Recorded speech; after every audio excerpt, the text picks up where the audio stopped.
That's kind of funny right there. Yeah. It said, shout out Big Bird from Southside Sesame Street. These motherfuckers are ferocious. You know what I want to do, man? I want to, hold on real quick. Oh. There we go. There it is. You're celebrating Trump celebration. Here. It's fun. All right. Hey, you know what I want to do is I want to start this off. I want to start this podcast off with a prayer. And I'd like to ask Jesse if you can lead us with the prayer today.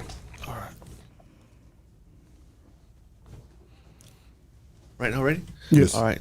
Dear Heavenly Father, we just come before you. We thank you for another day of life.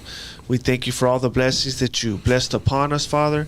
We pray that you would use us, guide us for your will, Father God. Pray that you would bless us with wisdom and discernment.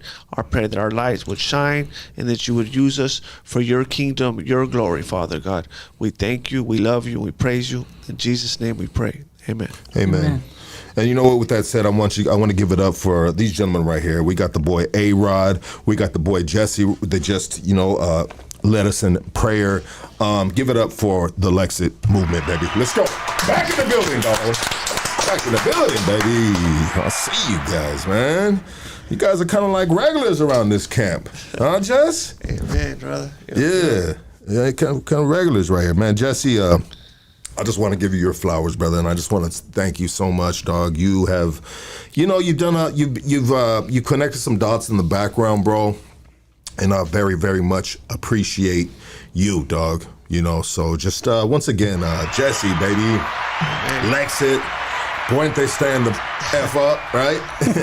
Real recognize real, brother. So, you know what I mean? Gotta show love all the time. All the time, baby, all the time. And then we got your sidekick right here. This guy right here, A-Rod, baby. Give it up for A-Rod. What's up, everybody? Yeah, man. That is one unbelievable freaking beard, bro. I just like that is like, so I'm watching the Game of Thrones right now, and I've been watching it for 3 weeks, and I started from season 1, and I think I'm at season 8 right now, and that is a Game of Thrones beard right there. It is. It's a Vikings beard.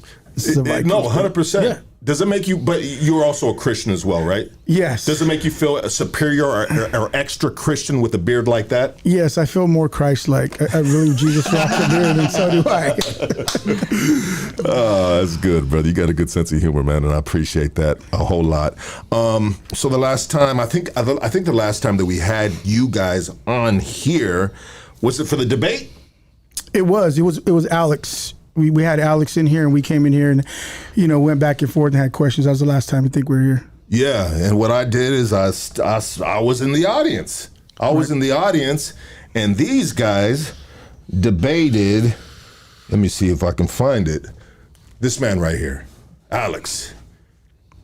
And you know what? While we have Alex's flyer that I pulled off his Instagram, I believe his Zell's right there. His Pops' Zell's right there. And feel free to donate to his cause, his freedom. You know what I mean? But at the end of the day, when let's start it off like that. Tell the audience what happened on the day of debate with Alex, and then we'll get into all the good things that we want to talk about: politics, Trump, assassination, Kamala Harris. Your fucking daddy, Joe Biden, you know what I mean? Not your daddy, you know what I mean? Not my daddy. Yeah, somebody's daddy, Joe Biden. We're going to get into all that good stuff. We're going to have a great day, great night, and great conversation, But let's talk about, the boy Alex, man. Right. So you guys debated. Jesse, you remember the day of debate? Yeah, right. I remember. Yeah, so we came in here and we knew what Alex did. And I'll say it again, we were never against what he was doing. Because, we just had a conversation about that. It was just, we just didn't like how he went about it and some of the other stuff that he represented as well.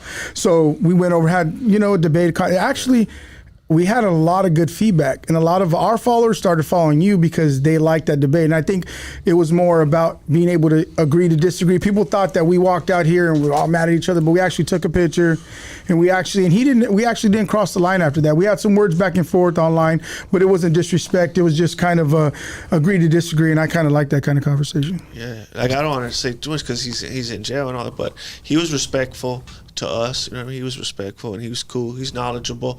It's just sad is that because he's a leftist. You know what I mean? I just wish it was somebody that was doing the same cause and they were just about the cause, just about that would have been cool. But to me, it was like if he was really trying to push his leftist agenda, but he was like kind of using that a little bit. And then that's why even the tactics he was doing, because he used to kick it with Antifa and BLM and all the Marxists and all that. So then he tried to carry that over to our people and like that. And, you know, even Cesar Chavez and all them, they weren't like that. They used to just peaceful protest march and stuff like that. That's how it was supposed to be done. But I think he got a lot of bad influence from like I said, from like the Antifa, BLM type.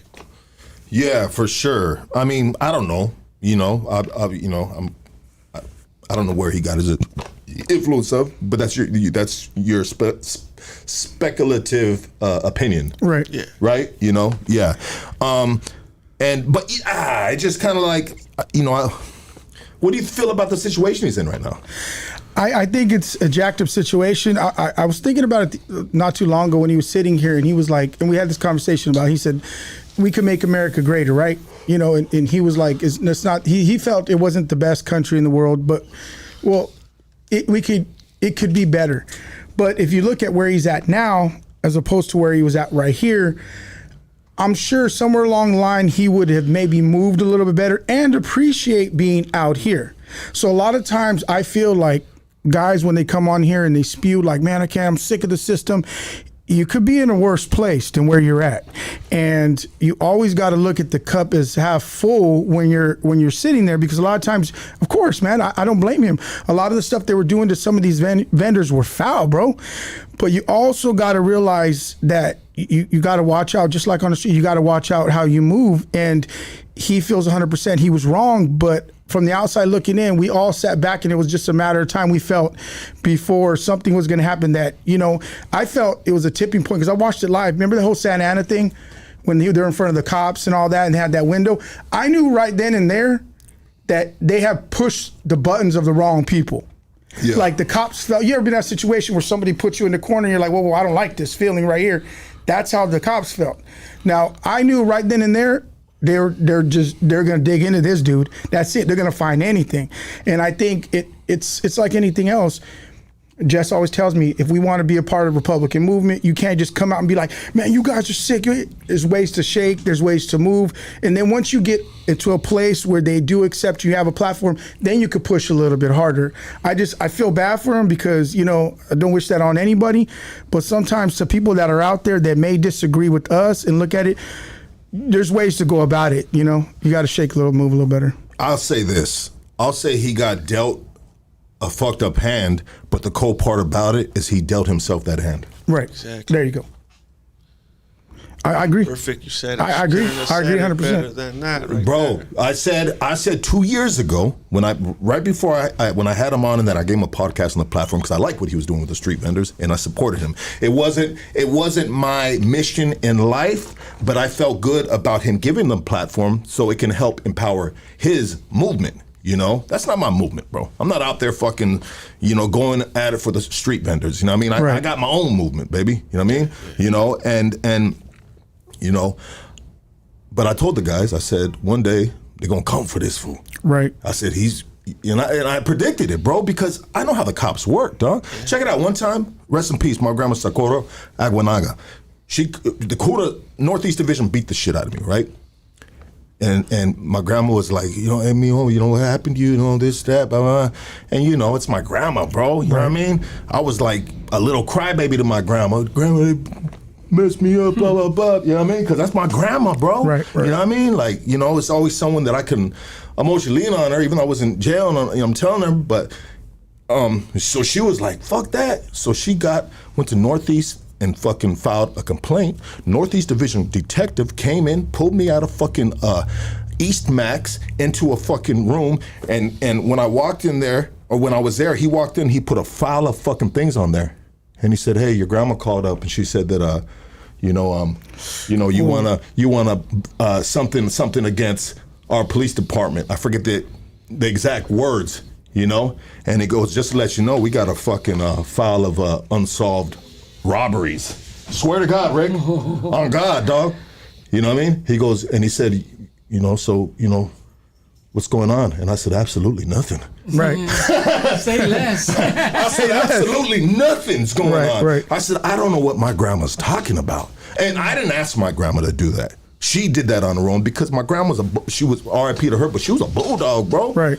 Ain't nobody, you know what I mean? And I wasn't the least favorite of her grandsons, but still, that's who my grandma was, But the detective came in, bop, bop, bop. I'm known as the fucking armed robbery guy, put that shit on the thing, and he said, all right, and I said, I don't know what she's talking about. I think dementia's kicking in or something. Something's wrong. My granny's losing it. But anyways, like, I have experience with the cops. Right. If you're from the streets, bro, that is a hood, bro, and that is a legalized hood that can do what the fuck they want to do. And if you riding them cage, rocking that boat, bro, they gonna come for you. Right. They gonna come for you. Just like, and I'm not trying to like shit on them or throw shade at them, but hey, this is the way life works in all areas, bro. In all areas. Sports, street gangs, Boy Scouts, Girl Scouts, all BLM, you know what I mean? Right. LEXIT. People come messing with you, bro. Right, yeah. You coming for them too, right? 100%. I think that's what it is. I think we need to realize, because even in our movement, we've come across hate on our own side. And once you realize it's bigger than you, and you kind of sit back and look at it, you're like, where can I shake and move? And that's why I did feel bad, because we had our disagreement. I mean, like, we posted, you've seen us post it when he said about the drag show. I'd rather have my kids go to a drag show than go to church. And we, okay, so that was just one of those things where you're looking at him. I'm sorry, bro, but I don't think he meant that. But I think when he gets going, right, I don't really think he meant that. I don't think he wants his kids at a drag show. I don't think anybody wants their kids at a drag show. I mean, what can come out good of having your kids sitting in front of a drag show? Plus, bro, he was not even a citizen in that, right? And then so that should even more. Why are you out there doing, like you said, you don't mess with the cops and all that, or whatever. Anyways, but especially if you're not even a citizen and all that, you shouldn't. You don't take a rocket scientist to see. You know what I mean? Like if I ain't gonna be doing stuff if I know they could just deport me right away. You know what I mean? Yeah. Keep your head low type shit, right? Well, I think like even if you're selling dope, you're not going to be out there fighting with people in front of the dope spot or something. You're going to bring the cops to you. You know what I mean? If he's an illegal, he should have been laying low. And then too, I trip out that how he would hate America so much, bashing America and all that, but then he so doesn't want to get deported in that. Hey, that's what I trip out. And then he was disrespecting God and all like that. But then he posted and he was asking for prayer, which is good. I prayed for him. Matter of fact, a lot of people. I prayed for him. Good for you, Jesse. I prayed for him and everything like. But I was just saying, like, so you were disrespecting God and all that, which is I hope you did, because God is like that. Anybody can call out to Him at any time. That's how our God is. But I was like tripping out that they were all disrespecting God. But then when he was busted, then he was saying, asking for prayers, just little things like that. I was just tripping. Like, that's what I found funny too. Me and Jesse were laughing, and it was we looked at light of it. But when he was sitting here saying, you know what, I can't stand, America's horrible, but then now that you're going to get sent back, America's looking real good. And I guarantee you, he traded in a heartbeat to stay quiet in the room and not go back. I mean, I don't know him. Maybe he'll be like, screw it, I'll do it again. But like going back to the glass is half full, sometimes you got to be grateful, because then you could be in a real bad situation. I get he was doing for the cause, but like you said, it was a means to, I think he and this is just, we're just sharing our opinions, right? We're not bashing the dude, anything like that, right, because, even though I feel like he did it to himself, and since he did it to himself, now the system is taking advantage of him because he created so many enemies that were in a position of power to, maybe abuse their power, right? And I forgot my thought I was going to say, but what Jesse was saying in regards to, you know, a lot of people find God in there, man, you know, and this is what I was going to say. Sorry about that, guys.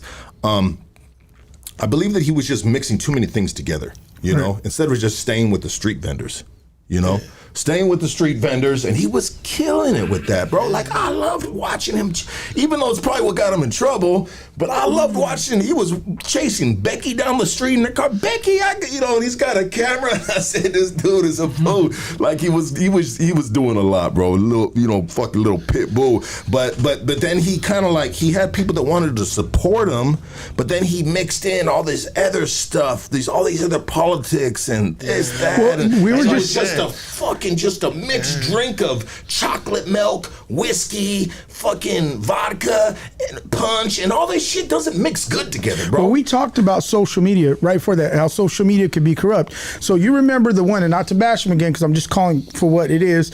Remember the one where they said he went out there and pepper sprayed the guy before he hit him? So when you get on social media and everybody's looking at you every week, say they're like, okay, Alex is going out there fighting the vendors, and they're waiting, right? You could be, everybody knows, if you're not pushing out material, you're forgot about next week. That's how it goes. Somebody else picks up, they blow up, and they're like, oh yeah, that one guy, he was cool like 3 months ago, but he's not cool no more. So I think when he had that pressure, he's like, I need to have it right here. So we're gonna go in, we got this fool, put the camera on him, I got into a fight, let's push it out on social media. They caught him doing it. It was kind of, and I think that it was, like you said, it's a mixture of a whole bunch of things that was put in there. And I think social media, to me, sometimes when you have, back then, think about it, when Cesar Chavez and all these people that had a cause, there was no social media. Yeah. Well, my uncle, he led the march with Cesar Chavez in '66. I mean, he literally organized the march, went from town to town to town by himself, told me the whole story. They started, put his shoes on, started the Catholic Church downtown. There was no social media, bro. Think about this. He literally started, we can't even do nothing without being like, check it out, everybody, this is exactly what I'm gonna do, right? Because that's what it is. They literally put their shoes on, knowing they're gonna march from city to town to town to town, and nobody's looking at them. And even if they might not get hurt, bro, if we got no views tomorrow, we'd be like, man, depressed, we're wrapping it up, we're doing it. So our cause a lot of times is based on who sees it, or is it really a cause? And I think that's why social media to me sometimes screws up people, because I saw him and I was like, okay, in the beginning what he's doing, when I saw him doing that, I'm like, oh, now it's content. It's a little bit of content with the right motive, but a little bit of content. This is going, and then eventually I felt it went the wrong way. But I think content is good. It's double-edged sword, right? Right. You know, so people say, well, we're recording this, like me, bro. When you see me recording myself and you see me giving 50 cents to a homeless man, bro, I'm just trying to promote awareness, bro, and maybe you do better than 50 cents, bro. You know what I mean? Right. That's a horrible fucking, bro. I did that one time. We do that all the time, so I'm just talking I myself. will never do that again. I recorded myself giving myself a homeless dude, like, bro, whatever I had right there in the thing, right? Because I don't keep cash. I got debit cards, bro, you know? And so the cash that I had was like $3, bro. You know? And I fucked up and recorded myself thinking that I was promoting something good, bro. And they said, fucking lucky, you cheap bastard. That was $3. Like, they screenshotted this shit, dog. You know, they screenshotted and they said, what the fuck? That's only $3, you cheap fuck, you fucking Jew. You know what I mean? And honestly, bro, I was a little embarrassed. You know? But my intentions were good. You know, but anyways, let's go back to social media. Well, we're speaking about social media. Social media, the double-edged sword, right? So the difference between your uncle. Yes. Your uncle, bro. The difference between your uncle is back then when there was no social media, bro. These guys were made differently, and they had to do what they do on a different level, which is basically putting feet to concrete, you know, and you know, and so there was a lot of people pumping him up on social media. But when you seen him out there, he had hundreds of thousands on his shit, thousands, tens of thousands, I'll say, pumping him up through the Instagram, but when he was actually on the streets, he'd be lucky to have 20 people right there, dog. I'll be honest, there's times that me and Jesse were pages were sharing them, man. Right. Like Food's Gone Wild and all those type of pages. They like us. We could come out with the greatest video ever made, and they won't share us. You know what I mean? Because they're they're leftists, but we already know how this. But the other thing I trip on is, that's why I said I wish it was somebody that was doing it that wasn't even conservative or leftist or nothing. They were just only about the cause, and then it would have been good because that would have been powerful. He tripped me out because at first he was all about us, all about the Latinos and all that, but then he would even started going after Latinos. I'm like, he's going after fellow Latinos. I'm like, why are you going after Latinos, bro? Yeah, fellow Latinos. I'm like, why are you choosing side? Like, you and Homeboy were getting down. That's two Latinos getting down. I'll just break it up or whatever. Those are both the homies or whatever. Like, why are you choosing one side? And like he told us when he was off stage, last time I heard, he was for open borders and all that. So that's why he was only more for the illegals. You know what I'm saying? Than for the rivals. But like I said, I just wish he didn't have an agenda and all that. I wish he was just about the cause. Then it would have been better.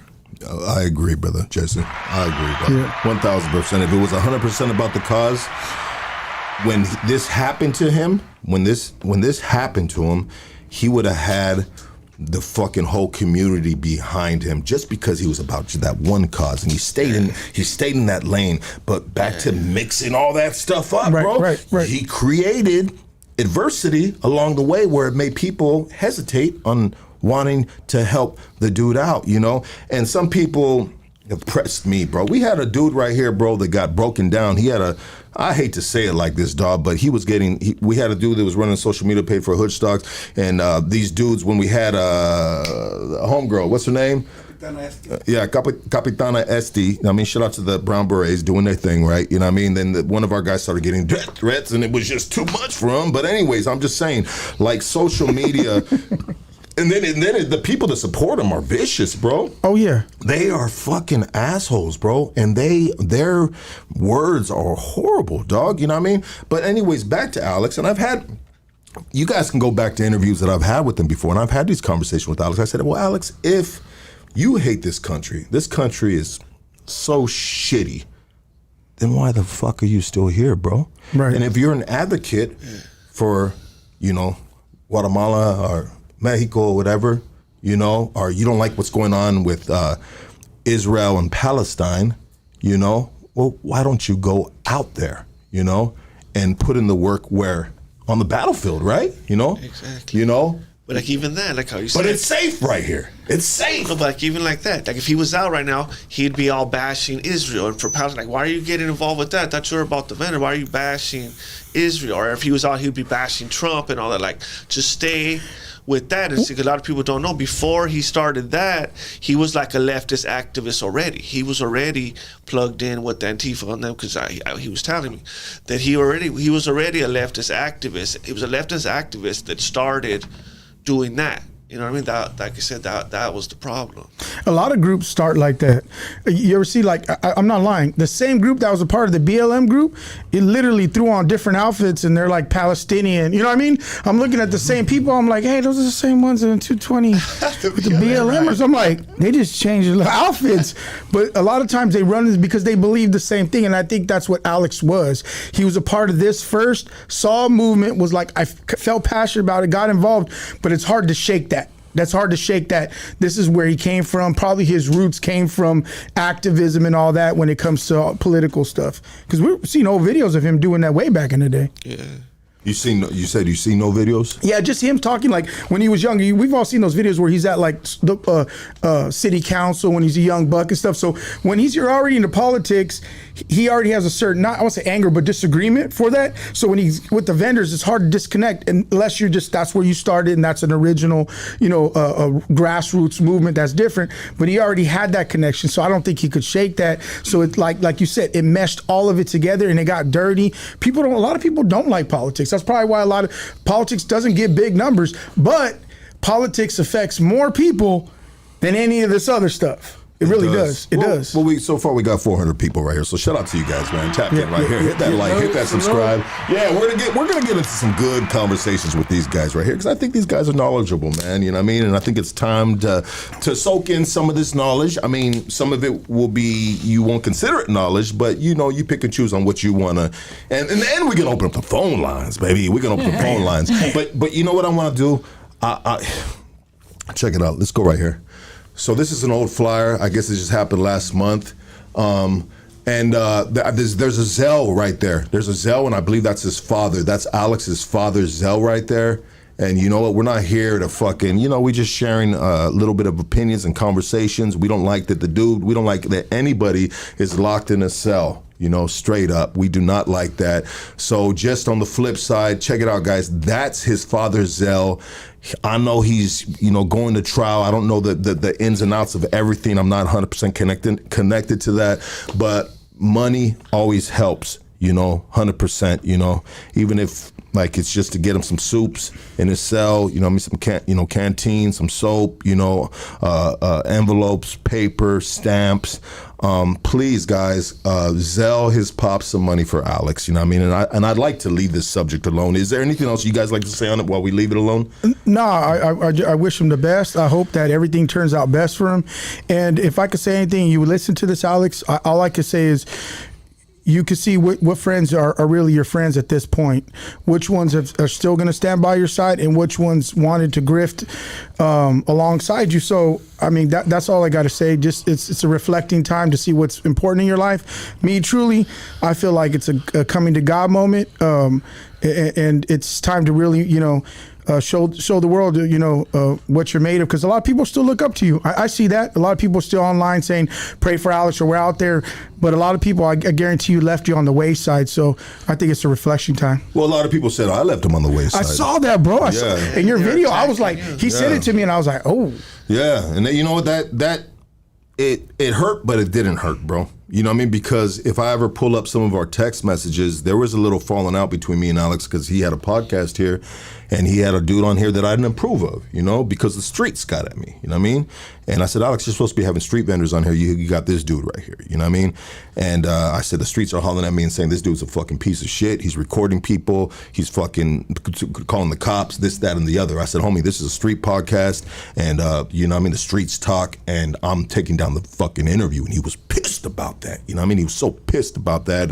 And then he started, between us guys, or between everybody, I guess it's not between us no more, it's between everybody. But I started we had a little back and forth that wasn't good, and he started kind of pressing me like he would be pressing someone else, you know what I mean? Right. On some other shit. And long story short, we figured it out afterwards, but that tainted the relationship. Right. That tainted the relationship. You feel what I'm saying? And so from there on, I just stepped back, and I said, all right, bro, I'm gonna respect some of what you do from afar, but I'm gonna be afar, bro. And I pick and choose my battles, bro. There's no way in hell, bro, I'm gonna be at his fucking court dates, bro. You know what I mean? Fucking protesting in front of the fucking courthouse and police departments. I'm sorry, my boy, but I have a long ass record, bro. You think I need to be fucking rocking that boat? You think I need to be in front of that camera? Next thing you know what, we're fucking cellmates and shit? Fuck no, dog. I gotta think about, come on, I pick and choose my fights, baby.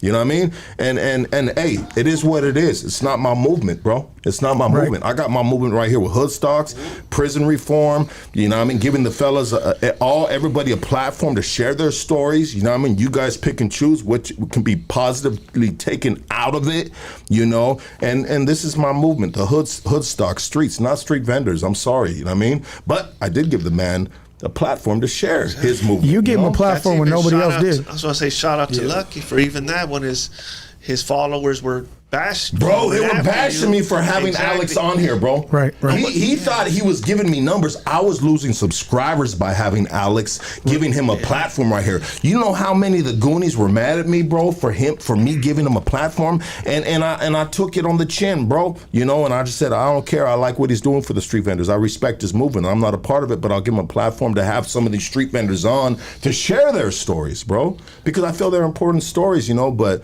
it just didn't, my good deed didn't work out in the long run because I felt like I was doing a good deed, dog. No, by giving the man a platform. They bit the hand that feed them. But like I said, even shout out to you that you're even giving him his props right here when his people after that they were attacking you. Oh, they bashing me, bro. That's what I'm saying. So that shows what your character. That shows what you're cool right there to do that. So shout out to you, and then just everybody pray for the dude. I pray that he'll find the Lord in there, because that's good that he prayed to the Lord in it, so he knows that God is real, and that I'll pray for him. I'm gonna be praying for him. You never know. He might come out as a hardcore Christian, bro, and he might end up running besides you guys, the LEXIT movement. You never know, bro. Imagine that. Yeah. Bless him. That would be nuts, and that would be a strong dude to have on the team. And he could bring the street vendors with him. Right? Yeah, we could have little picnics and elote, man. Now you're thinking about your stomach, sir. But anyways, Alex, and to his girl, just respect, and I shared the Zell, and we're gonna leave the subject alone. So we're pivoting and moving forward. For people that don't know what the LEXIT movement is, who would like to explain to these guys? Because some of these guys are saying, what is LEXIT? We're the Latino exit from the Democrat Party. We're conservative Christians. We're conservative Latinos. And we call out both sides. We're not just, like I say, I'm not a Republican or a Democrat. I'm a Biblican. I vote the Bible, and we hold the line for Christ and for godly things. Go ahead, Aaron, you can say it. Yeah, 100%, man. I feel like as Latinos, even if I always say this all the time, even if we don't go to church on the regular, we were instilled in us was a lot of good morals. You know what I mean? Like our grandparents instilled in us something they learned a long time ago. And I think that's what made us survive. Hardworking people. We draw a line in the sand. We don't want things pushed on our kids. We want to just kind of straight and narrow. And I think a lot of times when we vote those things with policies and stuff, that's what we are. We're not saying exit the Democratic Party, come to the Republican. We're saying exit the Democratic Party because it's true slavery of the mind. Somebody told me one time, A-Rod, as a white man, you have the privilege of thinking. I have the privilege of thinking for myself without being called a traitor to my race. White people can vote Democrat, Libertarian, Conservative, Republican, and they'll never be called a traitor. The minute we say, oh, I'm a Republican, I'm a vote Republican, they're like, you're a traitor to your race. Why is that? We fought hard to be able to have our own free thought and mind, and that's what we're basically saying is you don't have to vote Democrat. You can vote whatever you want. If it aligns in what your values are, vote it. But the minute you want to do something separate, they shouldn't call you a traitor to your race, because I'll tell you what, there's a lot of people that are part of my race that I don't agree with. So when I stand before the Lord, I know that he's not going to say, hey, check it out. Did you stand with BLM? Did you hang that Mexican flag? He's going to say, what did you do for me? And that's what I want, for me at least. As a believer, I want to be held. I'm going to be held. That's what the word of God says. We're going to be held accountable to that. That's not me. That's the Bible. Yeah. So to me, it's like, you're not making this up, no, right? I'm not making it. So I'm not perfect by any means, but that's, to me, I want to be like, hey, look, I didn't vote on the LGBTQ history, in the schools. Absolutely. And let me ask you this question, bro. So I just watched a documentary on Netflix, and it was about a Christian nationalist. Are you a Christian nationalist? They say I'm a Christian nationalist. I think I'm just a conservative Latino. I think what they're trying to do with that, they're trying to lump us in to a category. It scares them, like going back to your own free thought. So say, for instance, tomorrow, you just came to, had an epiphany, and you're like, you know what? I kind of dig what LEXIT's doing. You know what? I think I'm going to vote a little bit more conservative. Right away, to discredit your thought and your skin color, they're going to call you a Christian nationalist, because it's easier for them to put you in a box and make you because it's easy for this is their tactic, racism. All you got to do is, oh, you don't agree? That guy's racist. So then right away, the minority community is going to be like, yeah, we don't agree with them either. So how can they say I'm racist as a Latino to other Latinos and blacks? So that's what they're doing. They're saying you're a Christian nationalist, so they're trying to put you in a box to discredit your ideology. I am. Well, they say, Christian nationalist, all that is a Christian that obeys the Bible. You know what I mean? They're a real Christian that obeys the Bible, and then they just try to do it to intimidate us. They try to intimidate us, call names. And Jesse, I'm sorry for interrupting, brother, but I just want to throw this in, and then I'll let you continue. So in the documentary, they said that basically a Christian nationalist is basically like a white supremacist, bro. See, it's ridiculous. They're just saying that because if we don't agree with their agenda, their evil, godless agenda, then they'll call us Christian nationalists, because I don't even know what that is. That's just somebody that obeys the word of God. If you call sin, then they'll call you a Christian nationalist. That's what they want, because they just don't want, they want us to go along with their agenda, don't say nothing. But like I said, if we call sin, then they'll call us a Christian nationalist. But that's what the left do. They call names. That's all. That's what they do. 10-4. No, yeah, 100%. For me, I just don't get it. Like as a minority, I keep on going back to that. Talking to my uncle at times, and he tells me, "Mijo, we fought. We did this to change." In the fields to get, more money for them to give us bathroom breaks and to be able to be heard. So if we're doing the same thing and we're speaking, our opinion, and all of a sudden they're like, oh, this guy's this, other Latinos should be offended. Other Latinos should be like, nah, this dude's he thinks this way. So does Jesse look like a white supremacist to you? I mean, think about it. Does he really? No. I know for a fact Jesse's not a white supremacist. Right. Because he's a homie, bro. And he's from a hood. And he's got a family that's got long ties to a hood. And Jesse's, done time. And he knows a lot of good people, bro, and he is a good dude himself, too, So I know for a fact Jesse is not white supremacist, but so they with this in this documentary, and I thought it was so interesting in the sense of this in regards to Christian nationalists supporting Donald Trump and them thinking that he is connected to the Bible in regards to prophecy, in regards to prophecy. And it's so crazy that the Christian nationalists, people that are considered Christian nationalists, most of them are conservative Republicans, right? And the power that these evangelists have in regards to swaying the vote. Because now they're applying Christianity with politics, and so Trump was voted in because he played the card of Christian nationalism, and that's to what this documentary says is the reason why he got presidency, because all these evangelists. Am I saying that correct? Evangelists? Yeah. Were in church and they bro, and they had his back. I don't know if there's money funneled through these dudes or how it works. I'm sure there's money funneled through a lot of. He did, right, bro. Like that, he's the only president that I ever say, because even Bush used to try to claim he's Christian, like a lot of people, but he ain't even godly, all like that or anything like that. But he kept all his promises. And there's always politicians making promises and all that, but they always lie. And all. He's the only first dude that I ever seen that he kept every single promise he made to Christians. And like I said, Bush used to act like he's all Christian, acting all perfect, but he never did nothing for Christians or nothing. Trump don't even act all godly, but he kept every single promise that he made to us. That's why they respect him. And then that's what got me, because I was a Democrat. I was a lifelong Democrat. But when I got saved and I was growing in my walk with the Lord, that's the reason I started LEXIT. Everything about me and us is about my faith. That's my politics. Shout out to Jesse for starting LEXIT, man. Oh, hey. Jesse's taught me a lot of stuff, bro.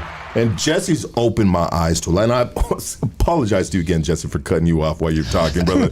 But I just wanted to hit the applause button for you, bro. And we'll talk about, something amazing that you have started with the LEXIT movement, because I think it's much needed. And it creates awareness, just like Alex was creating awareness with the street vendors. What I mean? I think what you're doing is just as powerful, because it's in regards to politics and religion and something that we have to live under, And Jesse has opened my eyes to a lot of stuff, because I didn't know nothing about politics until I started this podcast, bro. I started this podcast and I was just kind of like I was getting suckered into some woke shit, cause I just know street stuff, bro. I know street politics, bro.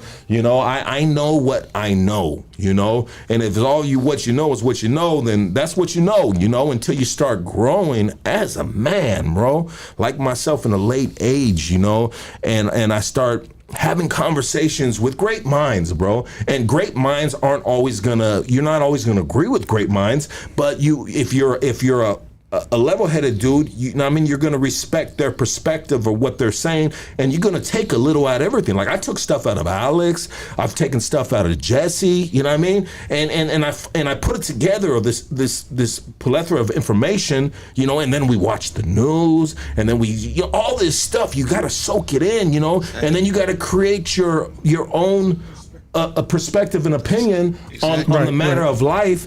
And honestly, I respect you, brothers. You know what I mean? And the more as I grow as a man, the more that I realize that, you know what? I might be a little conservative too, dog. You know, growing up as a man, I might be a little conservative too, because you know what? I don't want avatars in my girl's restroom. You know, I got daughters, dog. You know, I'm sorry, guys. You know, I believe there is 2 genders. You know, not 3, not 4, not 5. When I drop my kids off to school, you teach them arithmetic and English and all that. That's it, though. Right. You don't teach them, you know, hey guys, hey kids, you got options here. You can cut your dick off if you want. You know what I mean? You can fucking get some titties and like, bro, like, well, look what Gavin Newsom just passed. Yes, the law that he just passed, and that's the reason why Elon Musk jammed. Well, the law he just passed is basically saying that your child, if he approaches a teacher and says, hey, check it out, you know, I'm not little Tommy no more, I'm Anna, or vice versa. And then all of a sudden the teacher's like, you know, I can tell this is just the flavor of the week. If the teacher contacts you, guess what? The teacher's in trouble, big time. Like, can actually be sent to jail. So the connection from parent and teacher it's being disconnected. But what they're doing is they're connecting what they want to be pushed at the state level to the kids. They're not disconnecting that, and that's what I think is triggering, especially a lot of Latinos, because we look at especially our daughters and our sons. We look at them and they're like precious to us, and we're like, we want to be that influence. Me as a dad, I go out there and sweat, and like my grandpa said, you want to get big, you want to get strong, you want to make money, it's that, mijo. It's that right there, it's that sweat. So when you're working hard and all of a sudden they come back with a whole nother ideology and they're like, well, my teacher said it was okay, and I'm like, what? I'm working hard. Because if you broke your arm and you broke your leg, they ain't paying for it. They're not gonna sit there, they're not up late at night crying with you when you're going through stuff and you're sick. I'm here. And all of a sudden you start to change their minds. That's why a lot of parents now are even sending their kids to college, because they come back all screwed up. So when they're doing that law, I think that's what's making a lot of conservatives, besides economically, what's making a lot of Latinos back up, because Joe Biden's sitting there going, hey, it's okay. It's okay. And Trump's like, even though he's not a Christian man like that, he's saying, well, you don't like it? Well, I support you. Parents, yes, it should be, the right should be back to you guys. So then when you see that and you see one side and you're like, nah, one side's taking it away, one side's trying to fight to give it back. You may not like the dude, you may not like the way he talks, you may not like a lot of his policies, but you know what it's affecting me right now?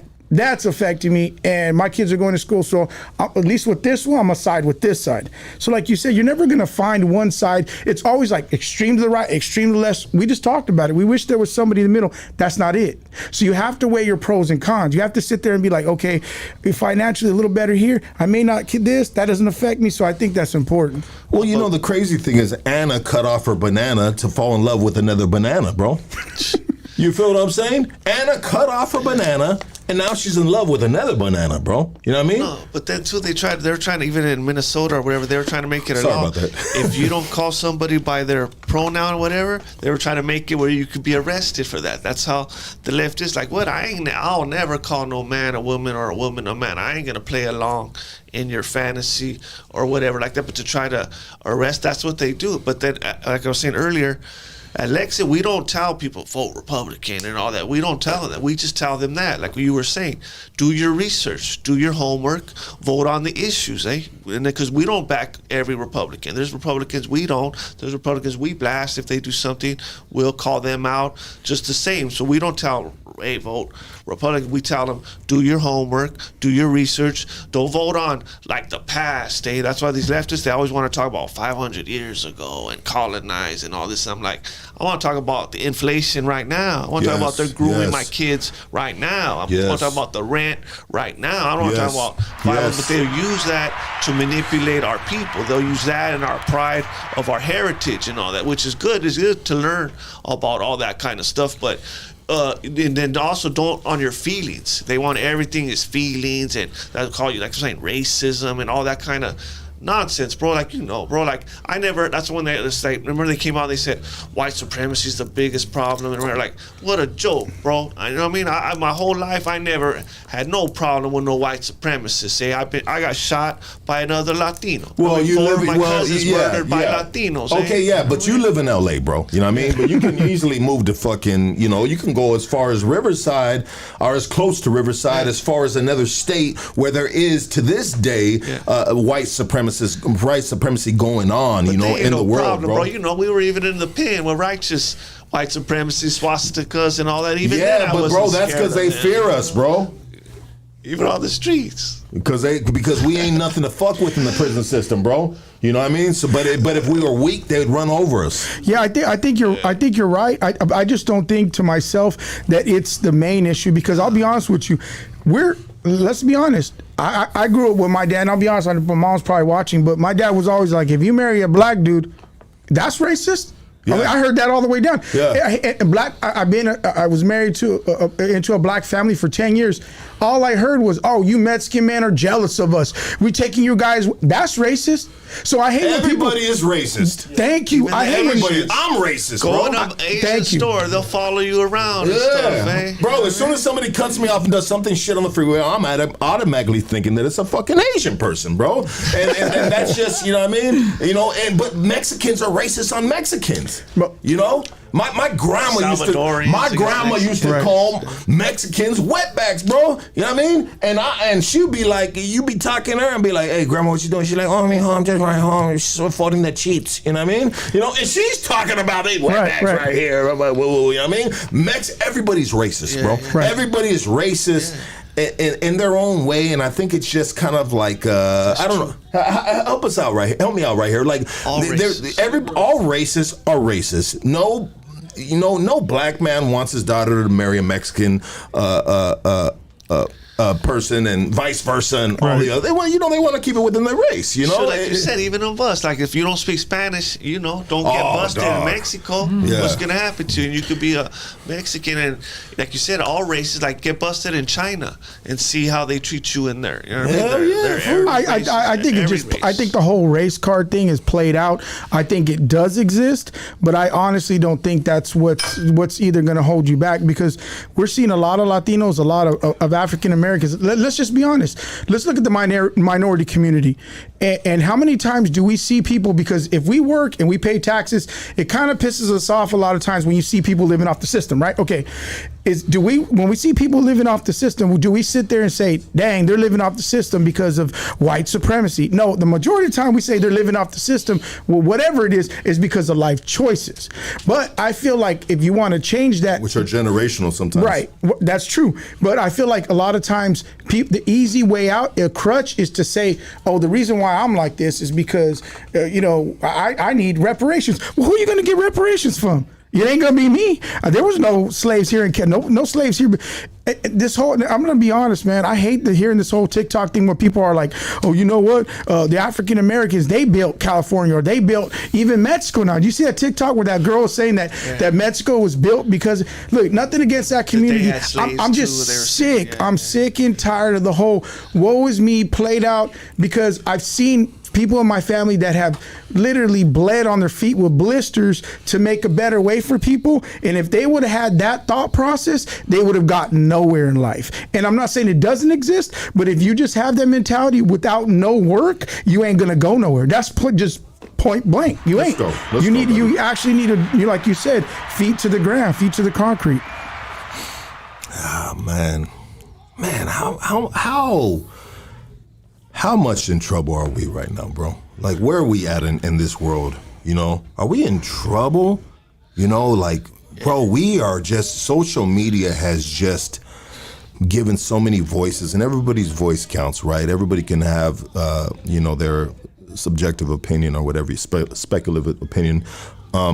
But there's a lot of poison, right? There's a lot of narratives that are being painted. And well, let me say this. So I live for now. I live for right now. Whatever happened in my past, on my Russian Jew side, on my Mexicano side, that is for that. That is history, right? you know, but I'm not living for that. I'm living for right now, you know, and there's a lot of people that aren't living for right now, and they're so stuck on, I believe what you were just saying a minute ago in regards to what happened. You were talking about reparations, right? You know what I mean? What happened in history, and yeah, that's important, but moving forward, you know, are we moving forward? Are we moving backwards? I mean, it is just like, I'm confused, dog. It's a lot of shit. Yeah, there's a lot of stuff that, and this is the way I feel about that too. I feel like a lot of minorities don't want equality. They want revenge. They don't want to sit here and say, hey, check it out, I want to be, because here's the thing is they scream for safe spaces, right? We want our own spot, but what they're doing is they're segregating themselves. They're segregating themselves by saying it's just us, we want this, we want that. But how can you ask for equality by segregating yourself at the same time? So I don't know how when has throwing money at something ever fixed anything?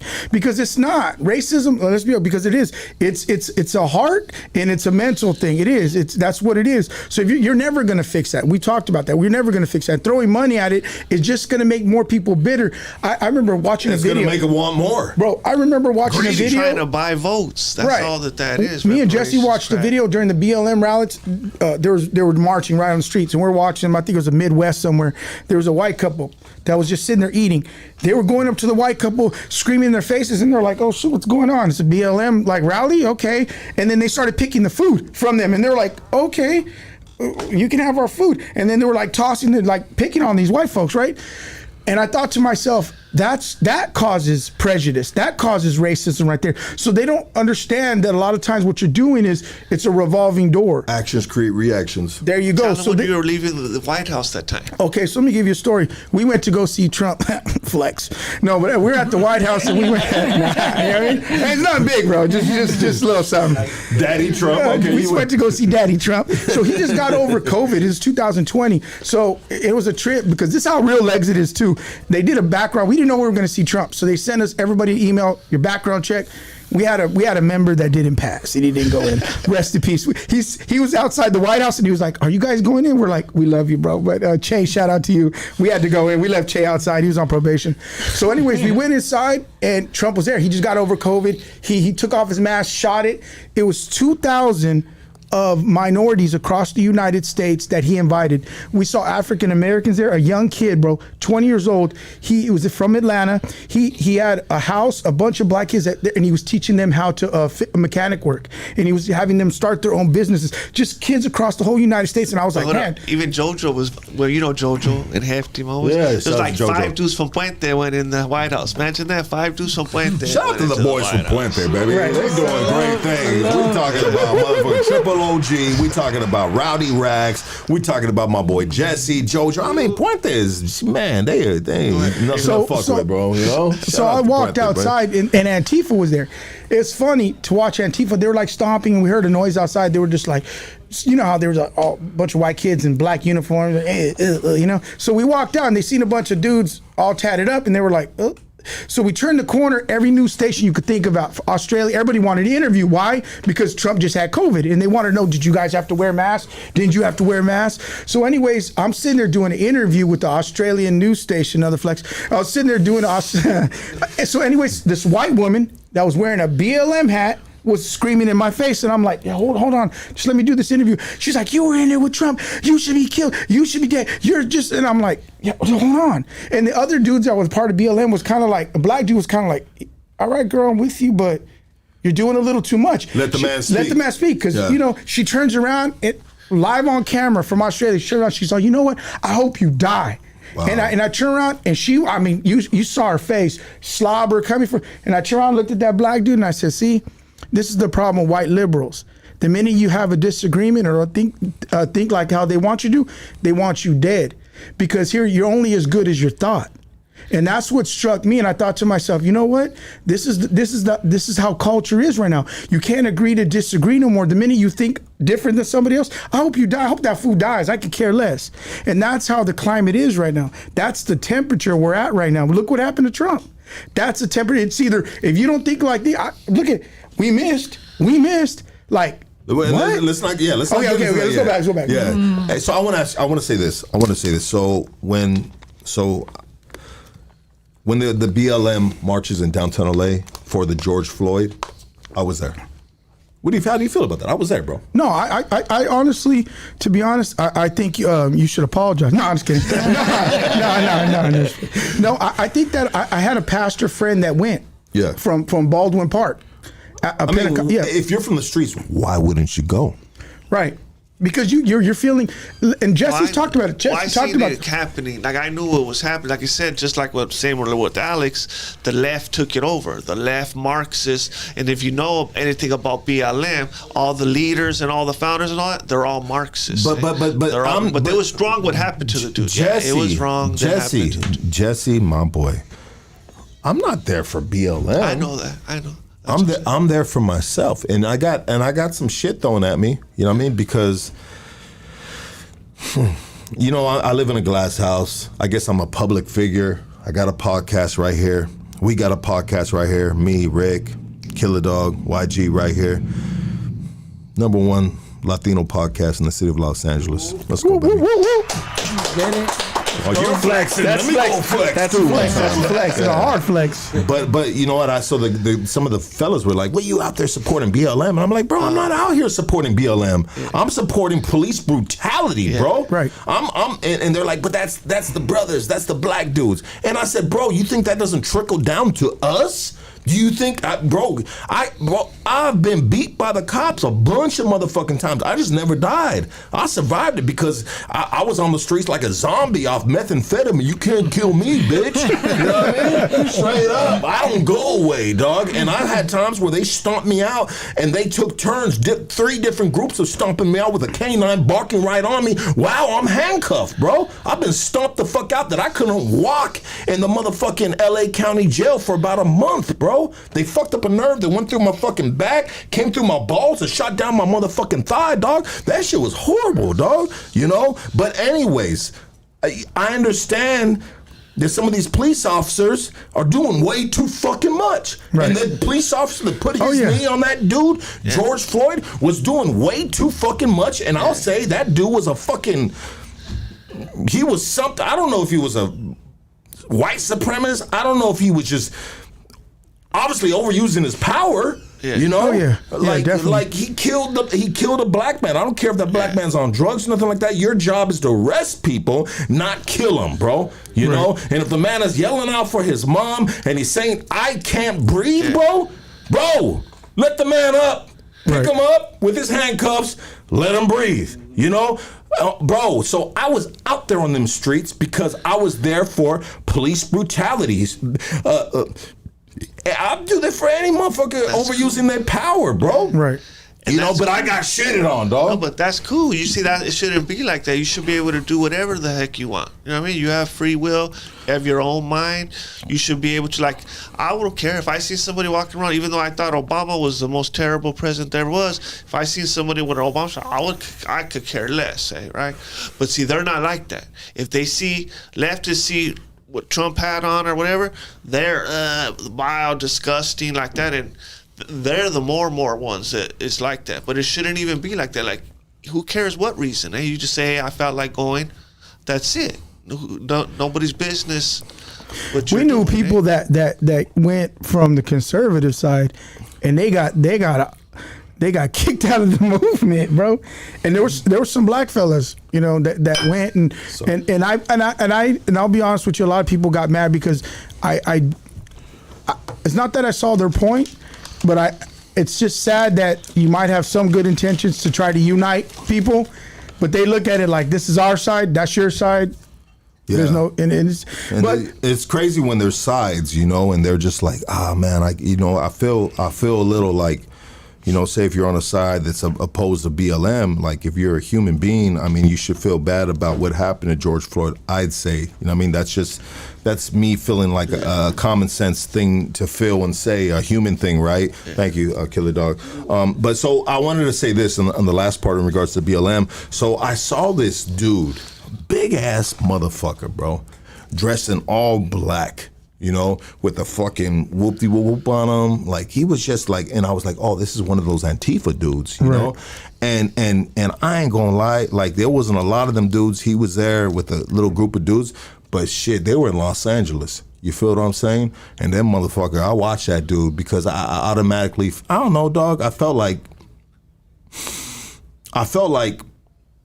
he wasn't good, you know, in a sense of, you know, if you know some of the background and what they do, but he was walking on ice out there in Los Angeles, in the streets of downtown Los Angeles. He was a big ass dude, and for some reason, like I'm kind of like kind of like a dog, you know, in a sense of like a pit bull. Like, shit, I wish that big dude would do something stupid right here. You know what I mean? He won't get the fucking heat of these streets right here. But I saw, because you see these Antifa dudes, bro, and they go and they're fucking like in Seattle or something like that, and they're tearing these dudes up, bro. You in Los Angeles right here, bro. You better mind your shit right here, you know. And I seen some of them dudes out there, bro, and I don't know why, bro. It was just my animal instinct to feel like he wasn't really on my side, you know. He was there, like maybe agitators. He was there to disrupt, you know. He was there to just you know what I mean, just like poison the pot in a sense, you know. But you know, Antifa dudes in Los Angeles, I say you fools on the streets, bro, in that BLM marches with George Floyd. And you motherfuckers were walking on motherfucking icicles, bro. You know, you guys weren't doing all that other shit you do in fucking all these other places, bro. Because it was nothing it was gangland, bro. It was gangland. Like, were you really about this Antifa shit? You weren't doing that in Los Angeles, straight up. Because there was nothing but homies out there. There was brothers, you know what I mean? And, you know, there was a camaraderie right there. Okay, so let me ask you a question. You were at the BLM rallies, I would say. When they turned so when they turned into riots, did you agree with that when they started burning up stuff? Because you know how looting and all that. Well, you know what, bro? You know, I'm a professional. I have a past history of doing armed robberies, and came a point in my criminal career where I said, "We know I'm not gonna crime on the blue collar workers. I'm just gonna crime on criminals." You know what I mean? So at the end of the day, I don't agree with that, especially when they're hitting mom and pops and shit like that, bro. But if you're hitting some corporate shit and, you know what I mean, you're running out of motherfucking iPhones, Foot Locker and shit, bro, I'm like, get me a pair too, bitch. Hey, I'm not gonna lie. You know, I just still have a little bit of I'm not gonna lie. I was sitting there going, man, look at how disgusting this is. But I was a little bit jealous because I was like, damn, I need some new kicks. I was hating on them. It was more of a hate. Well, I feel like it made the black community, because if you would watch the videos, they you know, when you watch these videos of them going into the stores and when they were looting and shit, bro, you know, it was mostly African American. Sorry, guys. I mean, I can be inaccurate, but what I saw on the news, it just painted individuals like as animals, bro. Right. As animals in a sense, and I can get shitted on for saying this, but I'm an animal too. You know what I mean? And I've done fucking some animal shit in my motherfucking life, bro. You know what I mean? So when I'm not casting stones in the glass house, bro. But you know, hey, when I say this, I'm probably saying this to myself as well. You know what I mean? Sometimes, you know, we take advantage. You know, were these dudes really at this point now really trying to push their point of the George Floyd, or did they find opportunity in the moment to fucking get themselves a new pair of shoes, get baby a purse, bro, or get some shit to get some dope? You feel what I'm saying? You know, get some merchandise to get some dope. Let's be real about it, dog. I don't give a fuck, bro. You know what I mean? Like when they running in that shit, homie, was it the size they wear? Hell no. You know? Or was it just whatever they can get and they can go shut it off, pop, you know what I mean? Hey, people said, they said they weren't stealing work boots. Because it did Boot Barn and it was like Work World.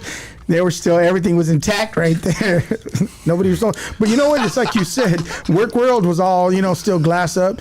But it's like you said, you went out there for a good cause, but you seen opportunists. And a lot of times people go in and they hijack the movement. Because I truly believe the BLM movement, for whatever reason, I know at the top they had some funny females that were there, but I think there were some people that honestly were in there for the right motives. And then what ends up happening is it gets hijacked, and then that's what discourages a lot of people from joining any movements. Well, I'll tell you this. I'll say this. If it was the old Lucky, I'd have been with all them motherfuckers grabbing some shit, bro. You know what I mean? But I'm a working man now, bro. You know what I mean? And I believe in karma, and I don't live like that no more. You know, but at one point in my life, I would have taken a full advantage of all that shit to come up. Straight up, it's a great opportunity for all criminals to come out the woodworks, bro, and to come up and to use the reason why we're doing this. But we all know what it really is. We want to get high, we want to whatever the fuck it is. You know what I mean? And so I would 100% at a point in my life, I would have taken that opportunity, just like a lot of these cats did. But I've been able to change my life around. I've been able to get an education. I have a great job, and I don't have to work like that no more, and I don't believe in that no more. I don't want to steal. I'll pay, because I have a conscience now, and I've always had a conscience, but now I have a conscience more than ever, and I want to sleep good at night. And if I was raiding these during the BLM movements and I was a part of all that shit, I would be paranoid. I don't like being paranoid, because I'll be looking out the window and be like, damn, did they catch me on tape still in them motherfucking size fucking 3 fucking Nikes? You know what I mean? You got a lot to lose now. Well, yeah, you got stuff exactly. to lose. Yeah. I got a lot to lose, but there's a lot of people that don't have a lot to lose. Right. And so they take advantage of these situations and, they go and do this. But what I was pissed about was the mom and pop shops. Right. Spencer, I'm sorry, CVS, hey, whatever, Yeah. All these other corporations, hey, dog, sorry, and this is just me, But when I started seeing them hitting mom and pop shops that are people that live next door to us, I was pissed about that, dog. But they were hurting their own neighborhoods, bro. Their own neighborhoods, all the businesses in their own neighborhood, they're damaging. Like, where's the logic in that? You guys got to go shopping there. You know what I mean? Like, it was just terrible. Like, their people should have been coming out speaking up against it, but everybody was just all politically correct, scared to speak Well, a out. lot of people what I always say, they do support you with their silence. A lot of times people will not say, they'll disagree with you, but they just won't say nothing. Yeah. You know what I mean? They'll just stay quiet and they'll be like, I don't agree, but I'm just not going to put my people down.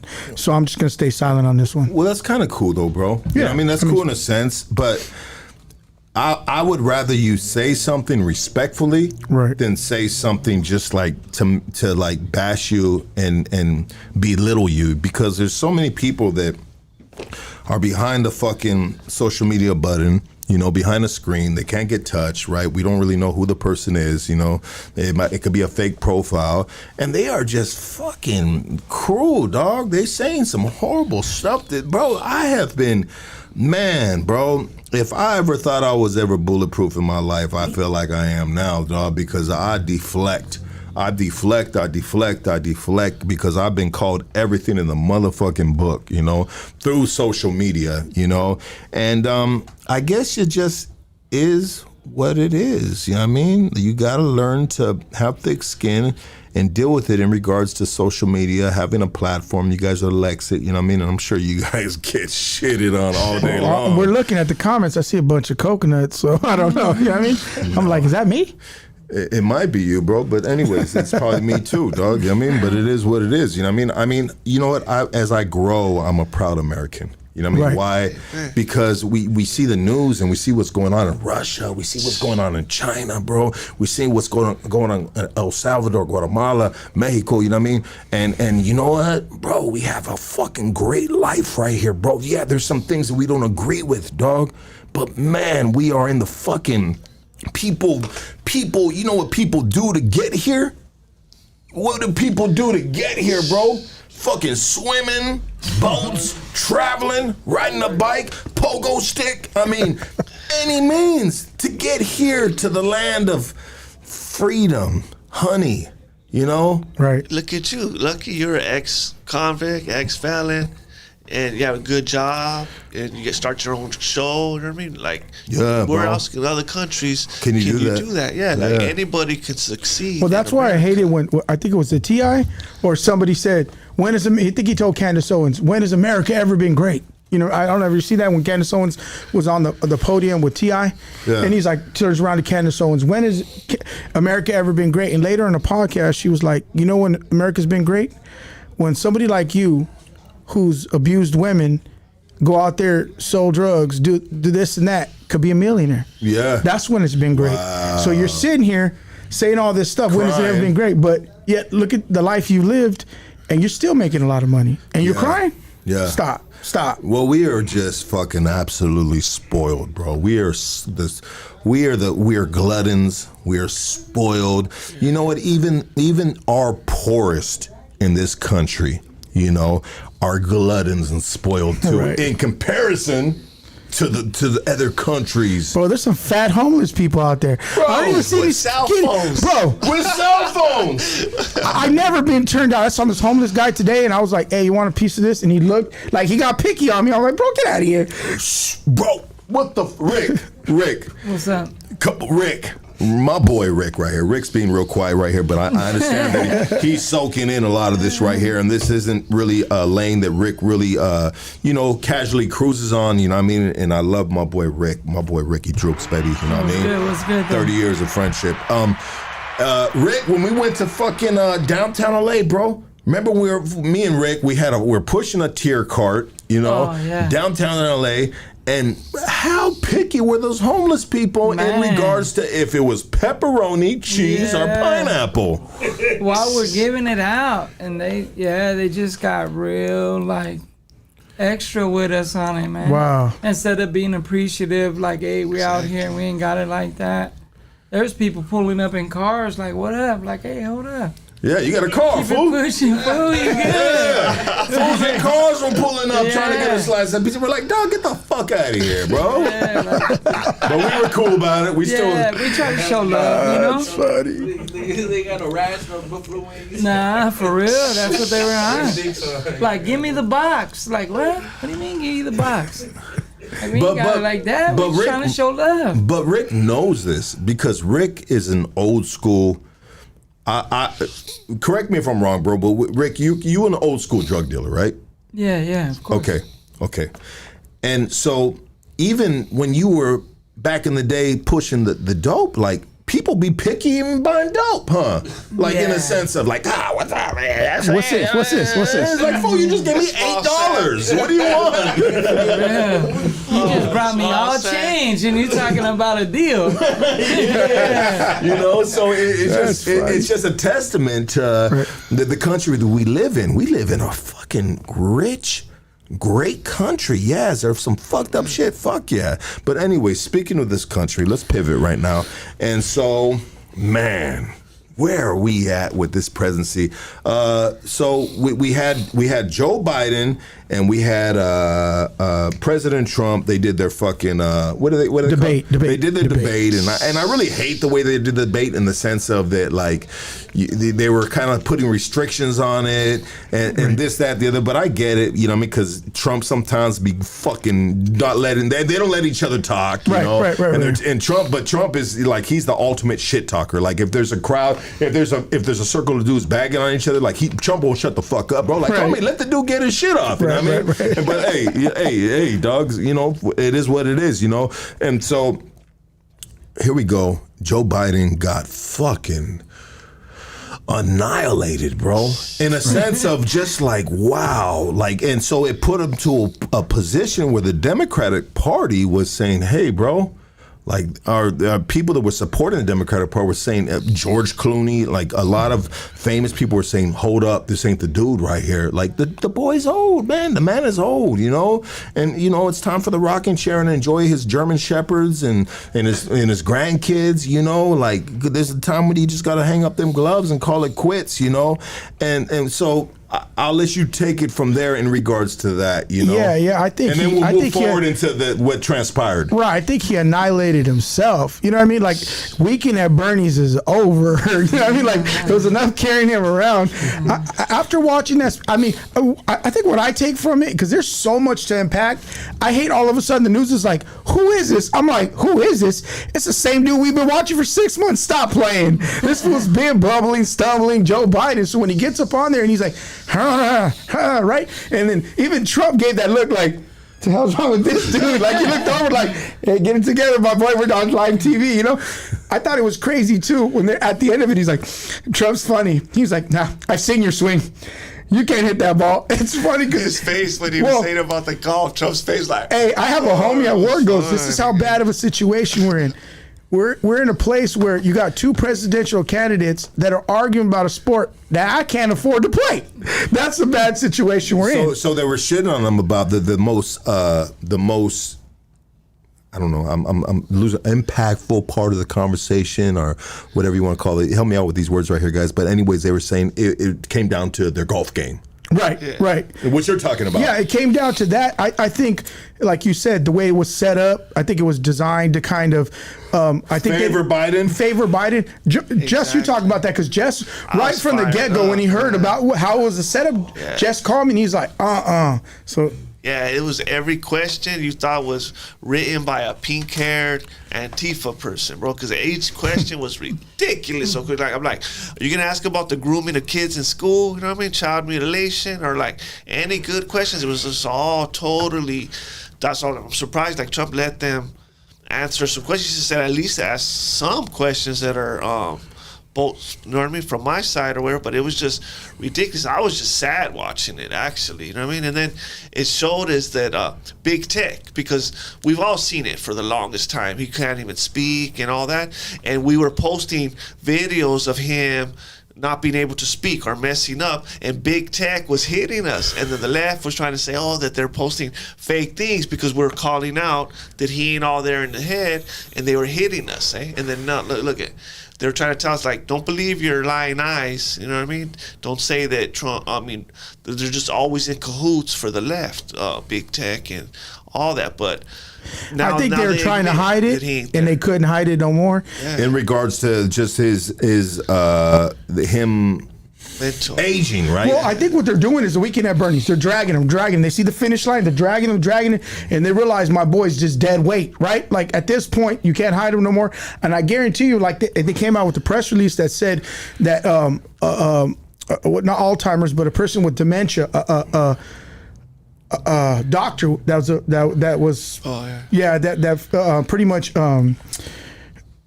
I don't know. He was a part of the dementia team. Anyways, he was showing up to the White House a lot. He made quite a few visits, and they didn't want to do a cognitive test. He didn't want to test. No, they didn't want to do a cognitive test. And he was like, cognitive test? I have a cognitive test every day. Everybody's looking at this fool like, what did he just say?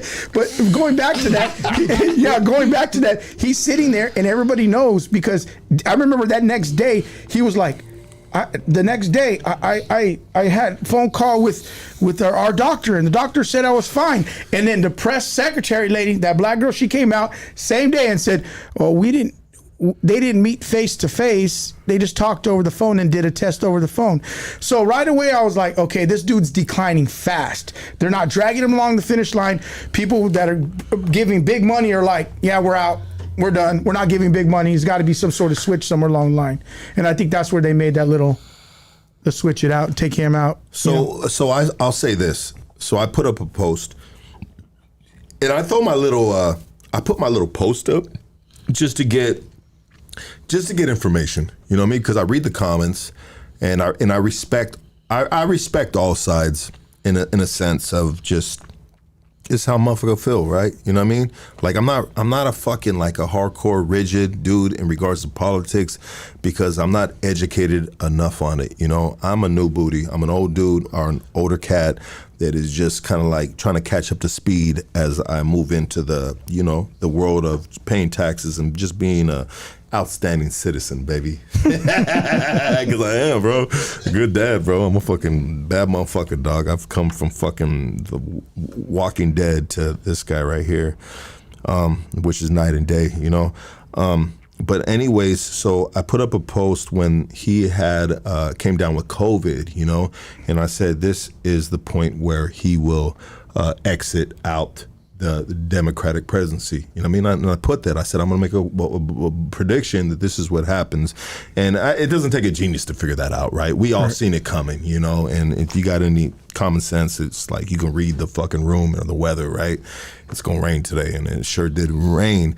And so he exited out of it, and now we have Kamala Harris. But before Kamala Harris, we had, before he exited, I believe there was an attempt on President Trump's life. That happened before he exited, right? Right.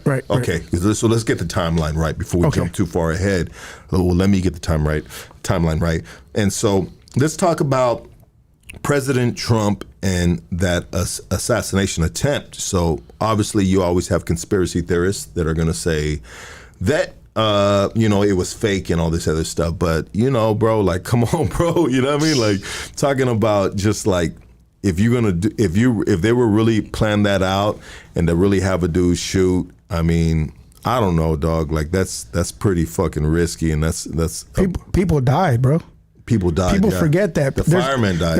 There's a fireman that, Yes. that died. And if you watch the video, when he falls over, there was another dude that at first I was like, why did he duck? But he was shot in the abdomen. One dude went down, and like they say, somebody was unalived. So I think it's people that, I don't know, man. I think it's a temperature where we're at in the. Think about it. If Trump was so bad, anybody that's that bad, people that are at the power that be, that means you're going to hurt their money. And I think there's billions of dollars at play. And I think Joe Biden and all them are not, they got favors and they're not going to let him get back in. Jesse called it. I remember after 2020 election, we sat there and we were like, dang, he lost. What do we do? And I said, he's going to run again. Jesse said, let me tell you something. It's 2020. Jesse goes, they'll kill him before they let him come back in. That's how much a threat he is to whatever you want to call it, the Illuminati, the man, whatever you want to call it. They will kill this dude before they let him in. And I mean, think about it. It's at that point where you got people on social media that are being like, he missed. And it's kind of sad because you're like, the value of life doesn't matter anymore. And at what cost? For something that doesn't even bother other people? You know what I mean? Like, and I don't think it's fake. I think people that say it's fake devalues actual life, takes away from the temperature in the room. And this is when Americans should come together, bro. Like, I really feel like we should put our differences aside and be like, hey, look, we don't agree to this, certain things, but damn, like, I don't wish death on nobody. So you know what? Go ahead, Jesse. It even showed, that's ridiculous how the bullet, they showed it. It was coming straight like that. It was going to hit him right perfectly, but he turned his head like right on time and it caught his ear. There's no way you can stage that. That's like you saying, have a dude stand 160 yards, shoot at me, yes, and then right when it's going to hit me, I'm move my, just in time, the nick of time, I'm going to move my head like, there's not even no way possible that somebody could do that to dodge a bullet and just get hit. Like, that's totally, and then like Aaron said, that people died and all that. This just shows that how bad people's Trump derangement syndrome is, that it's just so bad that they just hate him. They just can't give him no props when they should be seen. Like Aaron said, it's the man. Like, it's happened a lot of times in history, and from all the great ones, Kennedy, Martin Luther King, you know what I mean? Lincoln, like, it's always the great ones in history that they try to take out like that. It's been happening, you know what I mean? So it's not like it's the first time it ever happened. We already know how our shady government is, so it was them, bro. Even you see the investigation, all that, like the dude walking around, Secret Service, yeah, the one chick fucking resigned and shit. She resigned, and then they see that for 20 minutes that they spotted that dude on top of the roof and all of that for 20 minutes. And yet, not one dude, get Trump off the stage, or get him down until after the shot. So they were hoping, and then see, as soon as that, boom, they killed the fool. So he couldn't talk or nothing. They killed him real quick. You think the government? Yeah, okay, yeah, Jesse, I hear you, and I feel that, and yeah, we should all take that into perspective. Let's fucking put our minds together and let's brainstorm on this fucking situation right here, which we're doing right now, bro. The Secret Service, brother. The secret, what the fuck, bro? The bro, like the baddest people on the planet to protect the president of the United States, the most powerfulest country in the world, was not fucking listening to the crowd, or not, like, were they in on the assassination attempt? I'll tell you what, when I went to the White House or been to Trump rallies, it ain't no joke. When we went to the White House, there was multiple right in front of you dudes with, and they were just sitting there staring at everybody, eyeballing everybody. The minute you made some kind of funny move, they were going to know about it. Trump came out, they were positioned everywhere. And even at rallies, they're positioned everywhere. And you're looking around, you're like, yeah, there's no way anybody can make a move. And to see this kid walking around like an idiot, You know what I mean? And then he was on the roof of where they were staged. They were inside. There was different. I forget, FBI agents or Secret Service. They were staged inside. They said that he purchased at Home Depot or for a 5-foot ladder. But then when you look at the 5-foot ladder, it looks nothing like the ladder that was in the picture. 10-foot. I'm like, it was a big old giant one. And how could I'm like, come on, some 20-year-old nerdy old dude outsmarted our whole secret forces and all that? Yeah, it's like ridiculous. It was totally. He was able to fly a drone before and during the actual rally. Come on, dude. He's just sitting there. Some little nerdy old kid. It just don't make no sense. Other than it makes sense in the sense of this, bro. And I'm just throwing out my 2 cents of the sense of this, that everything is crooked and you can't trust nobody, even the government, even the Secret Service, 100%. bro. Check it out. They found fucking cocaine in the White House. And they couldn't figure out whose cocaine it was. No, and the worst thing, fuck? They sent troops 16 years to the federal prison, bro. What, you feel what I'm saying? Like, what the fuck, bro? Oh, so we gonna pick it, and it is what it is. You pick and choose what you want to do if you're in the position of power, dog. Well, think about that. Right when they were like, we found coke in the White House, and all of a sudden 4th of July comes, and you see Hunter Biden comes out, and he's like, in the background, he's like waving at everybody, and you're like, come on, my boy, like, you know where it came from, your boy right there. And everybody's like, no, that's the best upstanding citizen, that he's the best son. He would never do that to his dad. We know what it is. To me, be honest, I'm like, whatever, I don't care less what he does. But I just don't like the hypocrisy. Yeah. I don't like that, because Don Jr. and them, they're not like that. I mean, I'm not saying that they're the best kids in the world, but they're not nothing like Hunter. They said the laptop was real, bro. Do you think that Don Jr. doesn't fucking, do a little fucking periques once in a while? I don't know. I think John Jr. is a little ladies man. You know what I mean? I think that's his cup of tea. I don't know. But I think Don Jr. knocked out Hunter Biden. I know that much. I think we should do a celebrity boxing match for them two. And so let's go like this, bro. So have we seen the actual picture of the hole in President Trump's ear? Has that been? I seen a picture of someone, but I don't know if it's 100% accurate. But from a picture I seen, and like the top right here, a piece off right there. And so when that happened, bro, I said, okay. After watching that documentary that I watched, I said, all right, well, this dude just fulfilled a Christian nationalist prophecy. You know what I mean? And this dude is going to be the next president of the United States of America, hands down, landslide. Ain't nobody fucking with this dude. And the way so let's say this. It's real. It happened. He almost got shot. Fucking, he happened to move his head at the right point, bro. And they said the Secret Service talked him into wearing a bulletproof vest. So I think he got shot too in the midsection or something. I'm not sure. You know what I mean? Of the information that I read is correct. But anyways, we said he got shot in the ear. Some people are saying they fucking popped a fucking piece ketchup. You know what I mean? This, that, the other. But bro, that's foul. Bro. No. But I'm just saying. Okay, it's real. Let's say it's real. Right.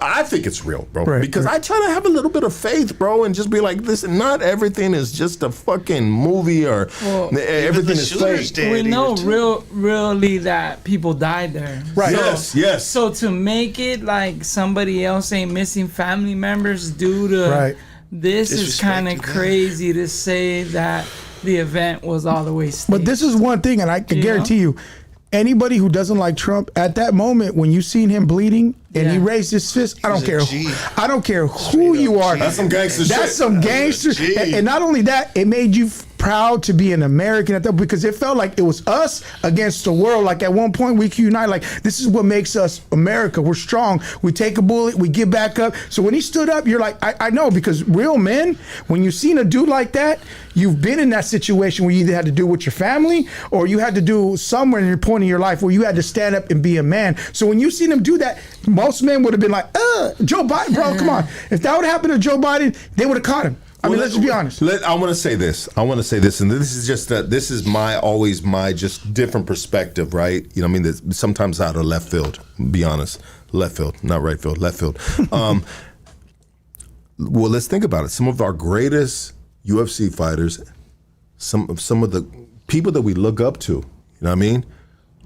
They all they support Trump, you know? It's a trip, like, bro, like, fool walking through UFC, bro. Like, that's gangster, bro. Posted up with Dana White. Like, I love Dana White. I look up to Dana White. You fools are saying simp, sellout, coconut, this and that. But fuck you, dog. You know what I mean? Because you living in this free road right here, dog, with all the luxuries, bitch. So shut your ass up. Go to another country and then call me that, and then I might, you know what I mean, be okay with it, dog. But if you living in the United States of America, bro, and you talking coconut and all this other dumb shit, bro, you know, dog, look in the mirror, say bitch. It to your face, well, you know, dog, you know, that's an easy thing to always say. You know what I mean? Before you even say it in my face, you know what I mean? But at the end of the day, you know what I mean? I read some of these comments and I get it, you know. But some of the greatest are heroes. Not heroes, but just people like warriors, bro. You know, we'll just leave it at the UFC that are supporting this dude, you know what I mean? Like, these are some bad dudes. I mean, it's like this. You're either a proud American, bro, or you're not a proud American. If you're not a proud American, then fucking get a plane ride somewhere, bro. You know, straight up, dog. Go where the fuck you really from. If you're from Mexico, go to Mexico, fool. Deal with that. Well, look what you just said earlier about Alex. You were like, okay, I could go support him, but I'm going to have a target on my back. Yeah. Okay. I don't need that for me and my kids. I pick and choose my fights. There you go. He's not going to pick and choose my fight. Okay, so think about this. Look at everything that Trump has going through, from Russia collusion to they went to his house. They don't tell me, if this dude's a billionaire and you're a billionaire, would you go through all this? Yeah. Would you be shot? Yeah. He's doing it. I honestly feel because he loves this. I know people don't think so. They may not like who he is, but I honestly think he wants to leave a legacy to his family. I think he wants to go out. I think he's just that type of guy, and I think he wants to leave. And he loves America because nobody will go through. I've never seen anybody on that level go through what he's going through, bro. You know what? And I'll disagree with you on that. I'll disagree with you on what you're saying, but I'll agree with you in a certain perspective. And this is my perspective, bro. I think that Trump has always gotten what he wants, bro. You know what I mean? When he's at the club, he get whatever pussy he want, bro. I'm gonna get that white bitch. I'm gonna get that black chick right there. I'm gonna get that big booty Mexican chick over there. Trump is used to, for all his life, getting whatever he wants, bro. You know what I mean?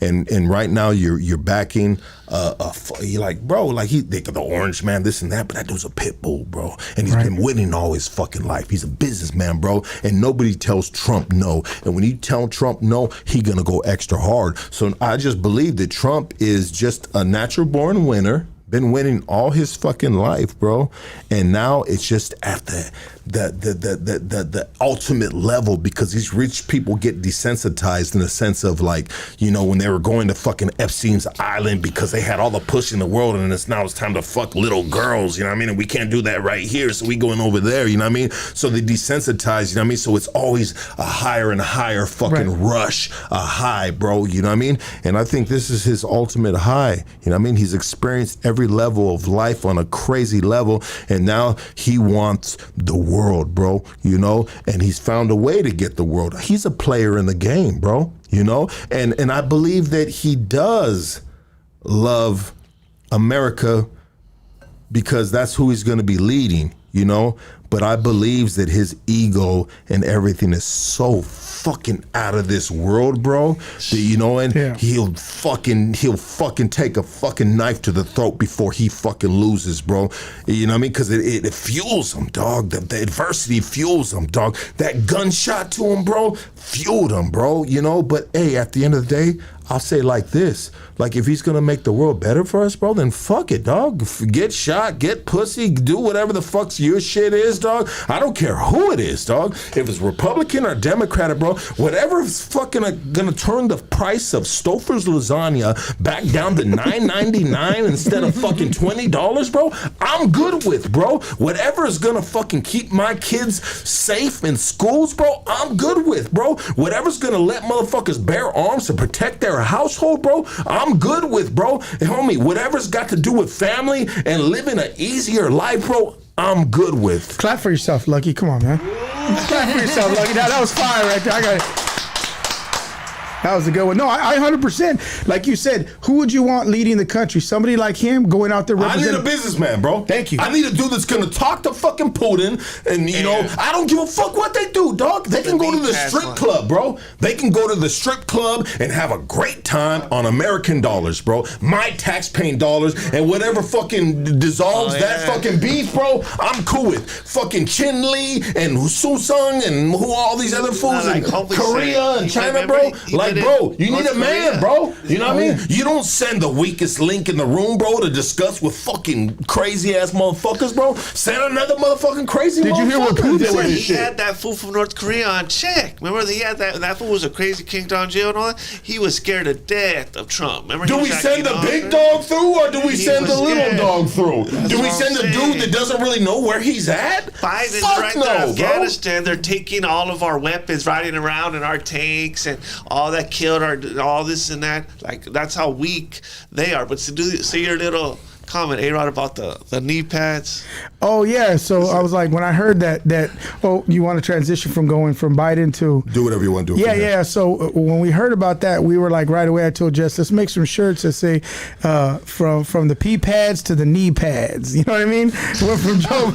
You guys need to make some shirts from the pee pads to the knee pads. Let me see the paper. Sorry, Rick. Let me see that paper right there. I lost this. I need to make notes. Knee pads. It's not. I'm not making a note for the knee pads or the pee pads. But it is funny though. Like you said, I'm clipping that. Yeah, it is funny. No, but so when they make that transition, I think honestly, I think it's because they, even on the Democratic side, they realize that Trump, and let's just be honest, when the fist pump came out, American flag, he hit a whole nother level of I don't even know what. Superiority? He hit godliness? Right. He hit a whole nother level where everybody sat back and was like, okay, you're just going to have, we're Democratic Party, we're going to have to ride this one out. Well, you thought about it, bro. If I was in that situation, would I react like that?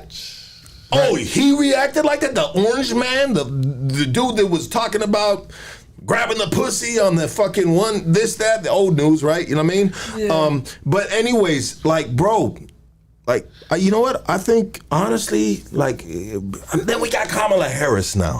Yeah. What is Kamala Harris gonna do? What has she ever done? Are we voting for her policy to have her policy? Are we voting to have a black woman, first black woman in the presidency? Well, she's not really black. She's Indian and Jamaican, and I guess it's the first Punjabi. Everybody calls me Punjabi. I'm not Punjabi. But what is that? It's Indian. Okay. Indian, you know, dot not feather. But yeah, she's Indian. Little backstory on her for people that don't know. She was born in Oakland. She was raised there till she was 12, and she moved to Quebec. She moved to Canada from 12 years old and on. She was raised in an Indian community. Anybody that knows has been locked up during when she was Attorney General here in California. She was locking people up for petty crimes. Yeah. Marijuana. Yeah. Locked up for that. She was actually, and she actually said she didn't do this, but her office said she did this. She actually was stonewalling a lot of cases from being released early for petty crimes because she wanted these inmates to work at the fire camps. And so for a certain amount of time, she was kind of dragging her feet with stuff like that. I remember because I had, cousins or whatever would be like, damn, bro, I got locked up for weed. And for some reason, it's longer than normal. And we're staying how long? So I think people are forgetting that somebody like her with the track record she's gotten, how she got there, I don't see how anybody would want to vote for her. So I'll say this. So when I think of Kamala Harris, I think of Newsom. You know what I mean? Right. For some reason, there's a connection, right? I mean, Democrats, San Francisco. Thank you, Jesse. And so there was at a point in my podcasting career that I would be bigging up. I'd be bigging up Newsom in the sense of adding the R to CDC, and letting lifers out because, we're an advocate for lifers of changing their life, getting out, getting the chance to get out and start a new life, bro. And, shout out to my homeboy Peps, Highland Park. Shout out to my boy, homie from Lincoln Heights, bro. I mean, I can go on and on about ex-life. Sleeps, thank you, Rick. Yeah. Sleepy from Lincoln Heights, bro. I mean, I can go on. Lonely, dog. I mean, I can go on and on about ex-lifers that we've had on here, bro. And if it wasn't for Newsom, I believe that they wouldn't be out, So there was a point in my podcasting career that I was just like, yeah, well, sometimes you got to take the bad with the good, or the good with the bad, you know? And so I was like, you know, Newsom, you know, he's good, you know? And he's such a fucking, like, believable person when he talks. Like, that dude is he was born to be a politician. Like, when you listen to Newsom talk, bro, you just like, and this is just me, bro, innocent in the politic game, you know what I mean? Like, he is a believable dude, bro. But then when he was doing that backyard boogie shit, you know what I mean, when there was COVID cracking and he was doing the opposite of the shit he was implementing, then we said, well, all right, well, this dude, there's something crooked going on in the sense of that what he's pushing forward, he's not doing it in his own life. So now can we trust this dude? And then he's doing some things with, like, what just recently happened with the teachers being able to not tell you certain things about your own motherfucking kids. Bitch, fuck you. You know what I mean? And so now I'm at a point where, well, I'm more than a father. I'm more than a father than a prison advocate. You know what I mean? Right. I'm the father first, and then the prison advocate will come after that. Yeah, you know, 100%. So then now I gotta pick and choose my battles, bro. So now I'm like kind of like fuck Newsom, bro. You know what I mean? And then everybody moving out of this bitch, dog. Like, you know, we talked about with Elon Musk taking off with his company to Texas.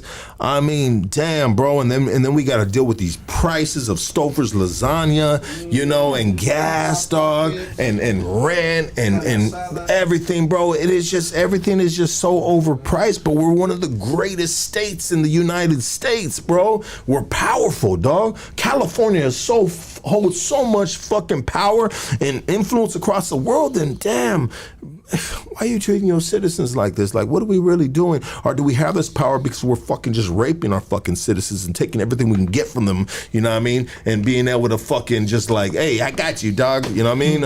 You know, it's on me, but no, it's really on us, you know? Well, I think it's when you start to actually contribute, like you said, you contribute back to society and you start to work, you start realizing this little program or system is set up, it's not set up for the working man. It's not. Especially, it's set up for the rich. It's set up for the rich, or now it's set up for the people that are lazy, because you got programs in San Francisco right now where they're actually paying people to take less drugs. They're actually saying if you could stay off of drugs for 2 weeks, we'll give you $300. And they're actually making places in San Francisco that actually are like alcohol centers, where they actually, you come but you only get one drink, so it gets you used to it. And a lot of these monies are going in programs that don't make no sense to us if you've been an alcoholic or a drug user. You're looking at it like these fools are just going to come back and keep on some revolving door. So I believe like a lot of these programs are pandering.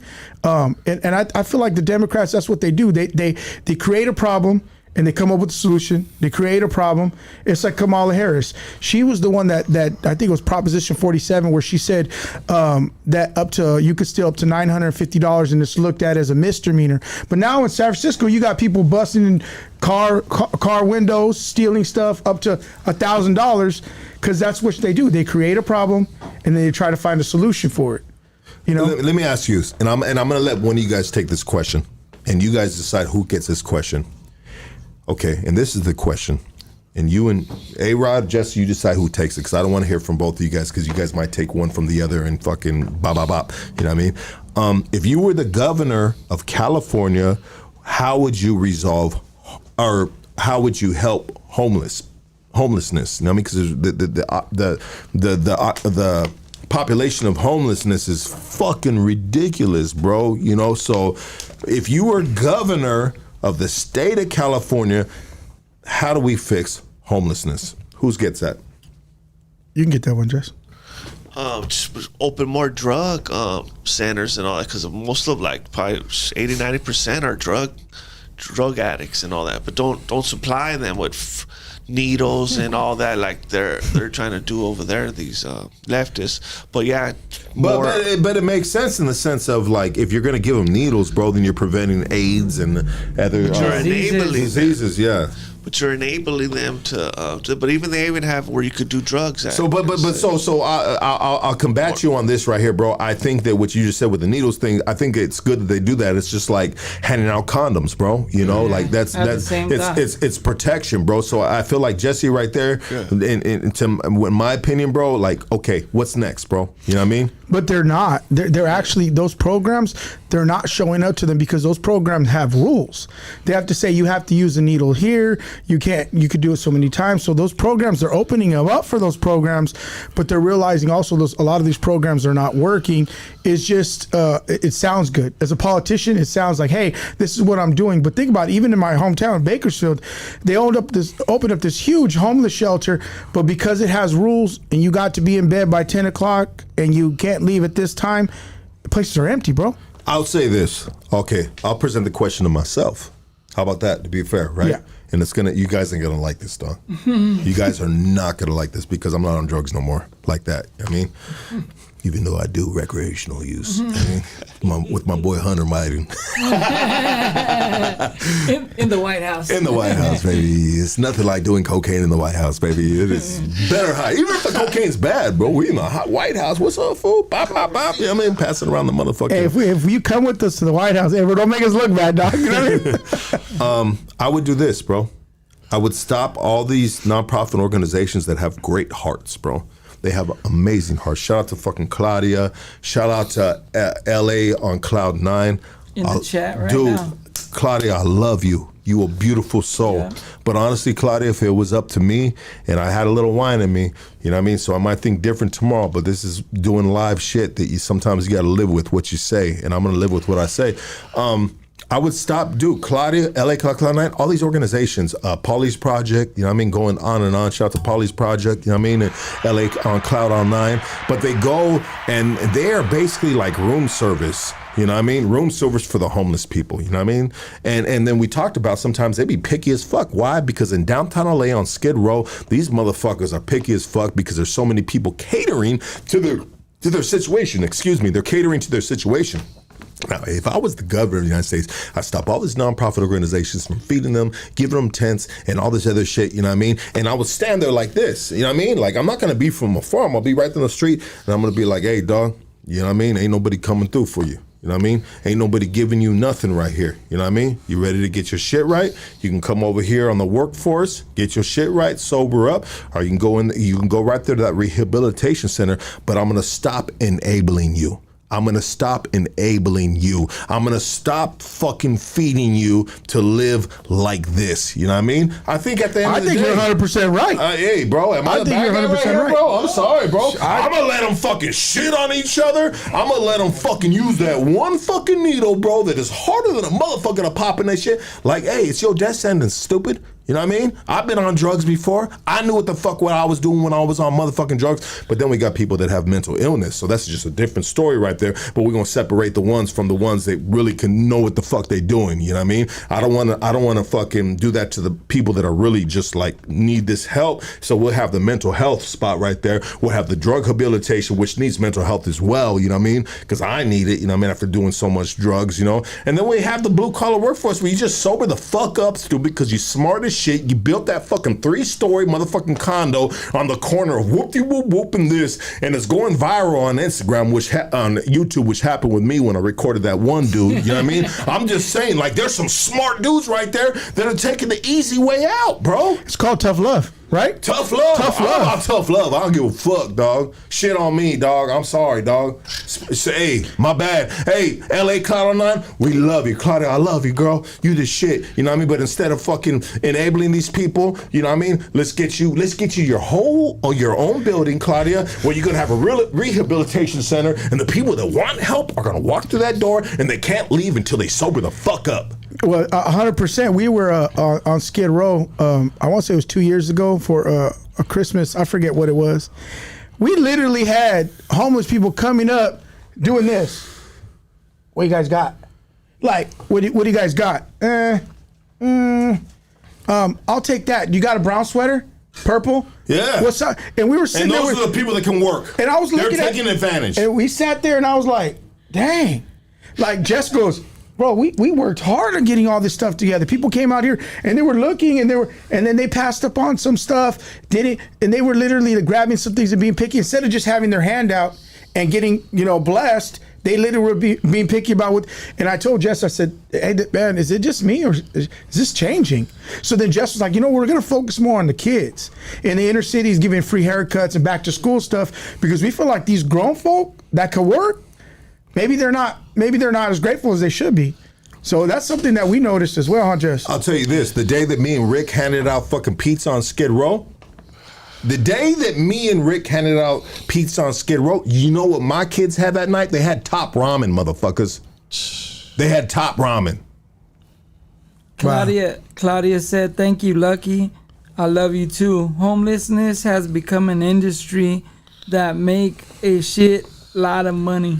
Yeah, it has. And Claudia, let's get you a date, love. I love you so much, Claudia. Super chat right there. Yeah, thank you, Claudia, for the $20. Well, can we take some calls? Yeah, no, let's do it. Let's take a break, then we do phone calls, okay? All right. Take a break and we'll guys, be right back. Call in. Yeah, we phone time, baby. You guys ready for phone? This is when it gets interesting. Yeah, we'll be right back with LEXIT, but let me pay some bills right here on Hood Stocks, baby. Let's go. So first off, you know what I mean? Hold on, let me get right here. First off, you guys go LA on Cloud 9, and then you look up Claudia Perez on Instagram and you support that woman. You support LA on Cloud 9 because they're, you know what? Fuck what I'm saying. They're doing great things for our family members that are on Skid Row. You know what I mean? Real shit, and I don't apologize what I say, but I'll say this, like I'm about tough love. 100% Tuck love. We're sponsored by I Need a Freak podcast. Go to INeedAFreak.com. All right, fuck with them. We're also sponsored by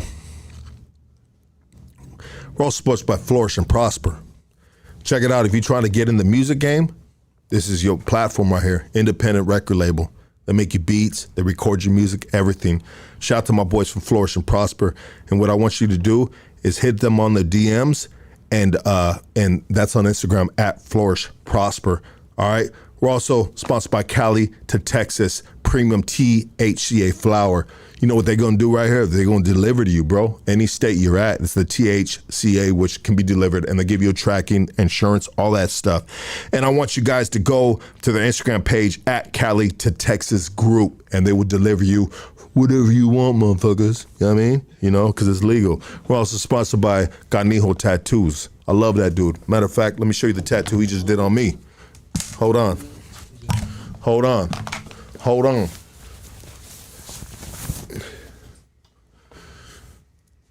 Dang, flex. I'm not as buff as fucking A-Rod, bro. A-Rod's like he's like a fucking mini pulsating penis, bro. That fool is fucking he's girthy, you know what I mean? I'll just fuck with you, dog. Hey, check it out. You see that right there, dog? That's Canijo Tattoos, dog.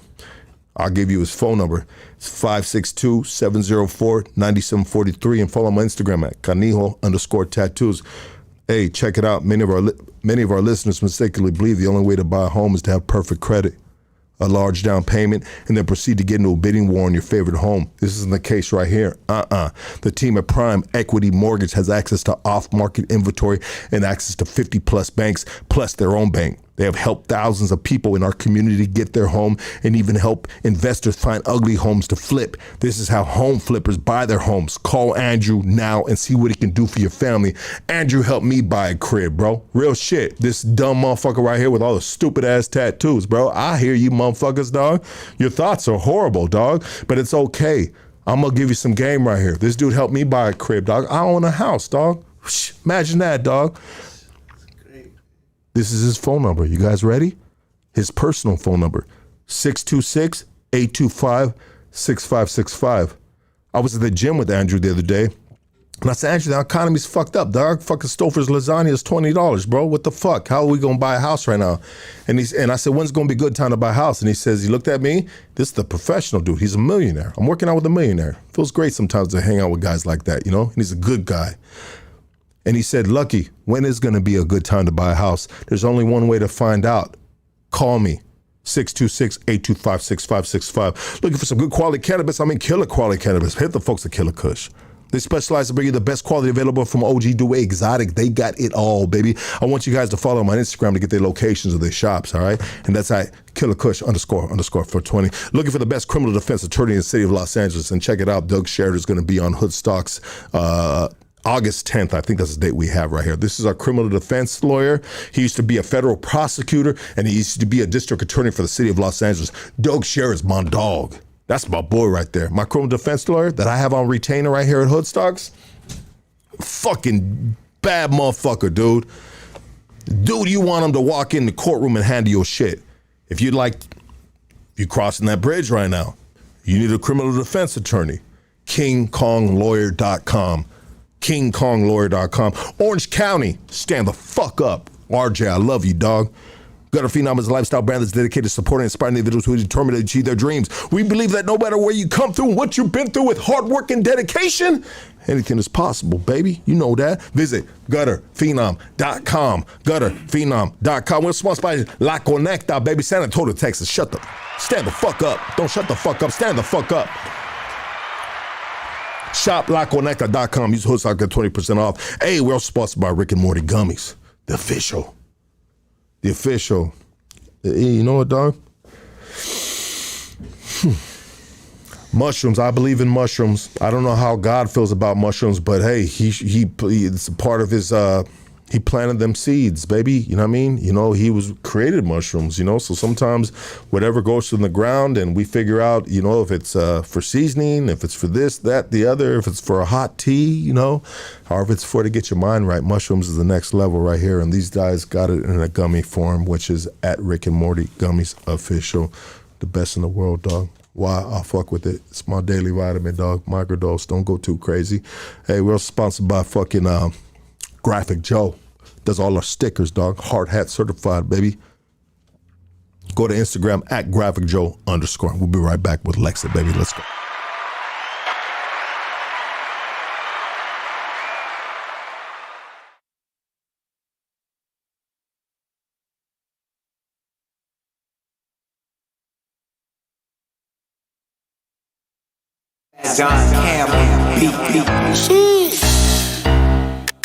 I'm feeling like I'm on one right now, fool. I ain't even lie. I'm about to hit up my nigga Lucky from the Hoodstocks, you know. The nigga but my boy, see what's happening with him. See what the niggas talking about.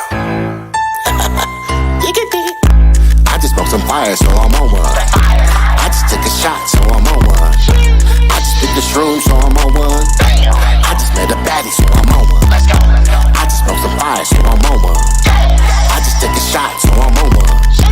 I just took the shroom, so I'm on one. I just made a baddie, so I'm on one. I'm out on the sofa, trying to hit the streets, see what's poppin' with the program. About to go loco, one crazy bird and a burned out cholo. I don't even know him, walking up the liquor store, chamber was on. So put your elbows up and started grooving to the motion.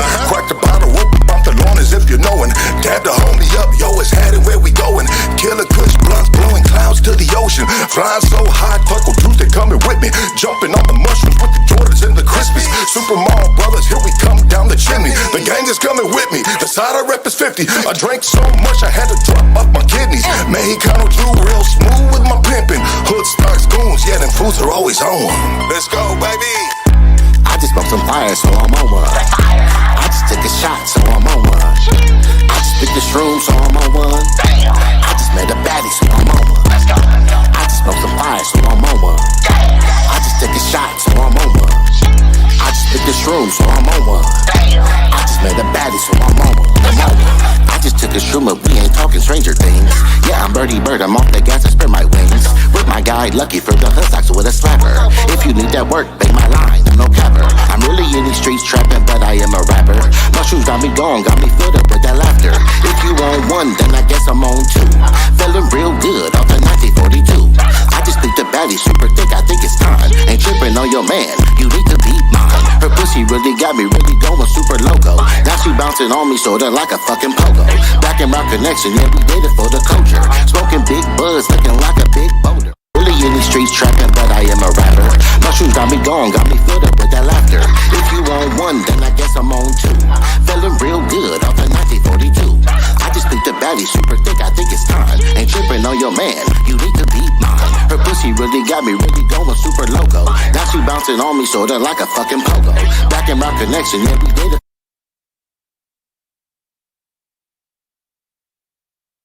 Check 1 2 1 2 right here, baby. We back right here on Hood Stocks. Let's go, doggy. We got bam. Let's do that over there like that. Bop bop bop. We open up the phone lines and shit. We got Rick. What do you think of this conversation right here, Ricky boy? My dog. I mean, it's cool. I mean, it's different, huh? Yeah, different combo for everybody. So it's cool to shed light on some of this stuff too. Rick? Do you pay attention to the news and politics and shit like that, brother? Nah, not real big on it. Just because, like right now, like I said, I'm on probation, so like I can't vote. I'm not really a big voice in any of that. So I just kind of like chill out, you know? Yeah. Well, you know what too, Rick, is let's be honest, bro. Like you've been living under a roof of a whole different political system for a lot of years. You know, for you to come out after 16 years in the feds, bro. He just got out for 16 years in the feds, and now have to deal in a sense with a different regime, you know what I mean? A different level of politics. And I've been in every state, so it ain't even like just like, oh, I've been here in California for 16 years. Yeah. Like, you know, I was in Kansas, West Virginia, Colorado, Texas, like, so I caught a little bit of everything, like in different places, moving around, you know what I mean? Oklahoma, like, had me a little bit of everywhere, bro. So, you know, and I just trying to get my life back on track, you know what I mean? But like at the same time, like I see like, you know, the people getting laid off at work, so I understand that 100%. You know, I've been out here working. I see higher gas prices. I see higher prices to go eat. So I understand why the conversation's needed. So you know what I mean? Yeah, it's all good. Yeah, for sure, though. Absolutely, Rick. Yeah. I agree too, though. You know, and it's an adjustment, though. It took me a while, Rick. You know, me and Rick having a conversation right here, right? You know, it took me a while, Rick, to just kind of like, Rick has so much on his plate right now, like he said right now. Like, bro, have you ever been on Federal Pro? No. Yeah, I haven't. I mean, have you guys ever been on Federal Pro? I'm asking the chat, right? Like, have you ever like lived a life of so many years of you know, this, that, the other that's involved imprisonment, you know? And so at the point of that Rick is at in his life, like he has bigger fish to fry, and that's his freedom, bro. Facts. You know, and that's him staying within the guidelines, bro, like of having a parole officer, dog. Like, that's crazy, bro. Like, I've lived so many years of having a parole officer, bro. Like, you guys gotta understand, sometimes when you have dudes out the penitentiary and shit, man, you know, don't blame them for being out of touch, because in all reality, they have been all out of touch in regards to control of their life. You know, from the decisions they made. Yeah, that's what I was gonna say. I mean, I went to jail for decisions I made, so it ain't like I'm saying pity me or any shit like that. Yeah, exactly. You know what I'm saying? I'm not here trying to have people cry for me or none of that shit. You know what I mean? But it's just catching back up to what's going on out here, and just, you know what I mean? Coming out to my family being a lot older. So, you know, went in, my mom kind of young. She's older now, you know, family members passing away, kids grown now, so just adjusting to different things. So some of that is, even though I've been out going on like almost 3 years now, but I still got the probation to deal with, and just catching back up to everything, you know? Think about where you'll be at, Rick, and I think about you. I think about Rick a lot. I think about any of the guys that have ever been right here a lot in regards to, you know, like, because, you know, we all know, we all have a perspective of who each other is right here in the studio, you know, and sometimes there's a lot of guys in here. Right now there's a few of us, you know. It happens like that sometimes on a journey, right?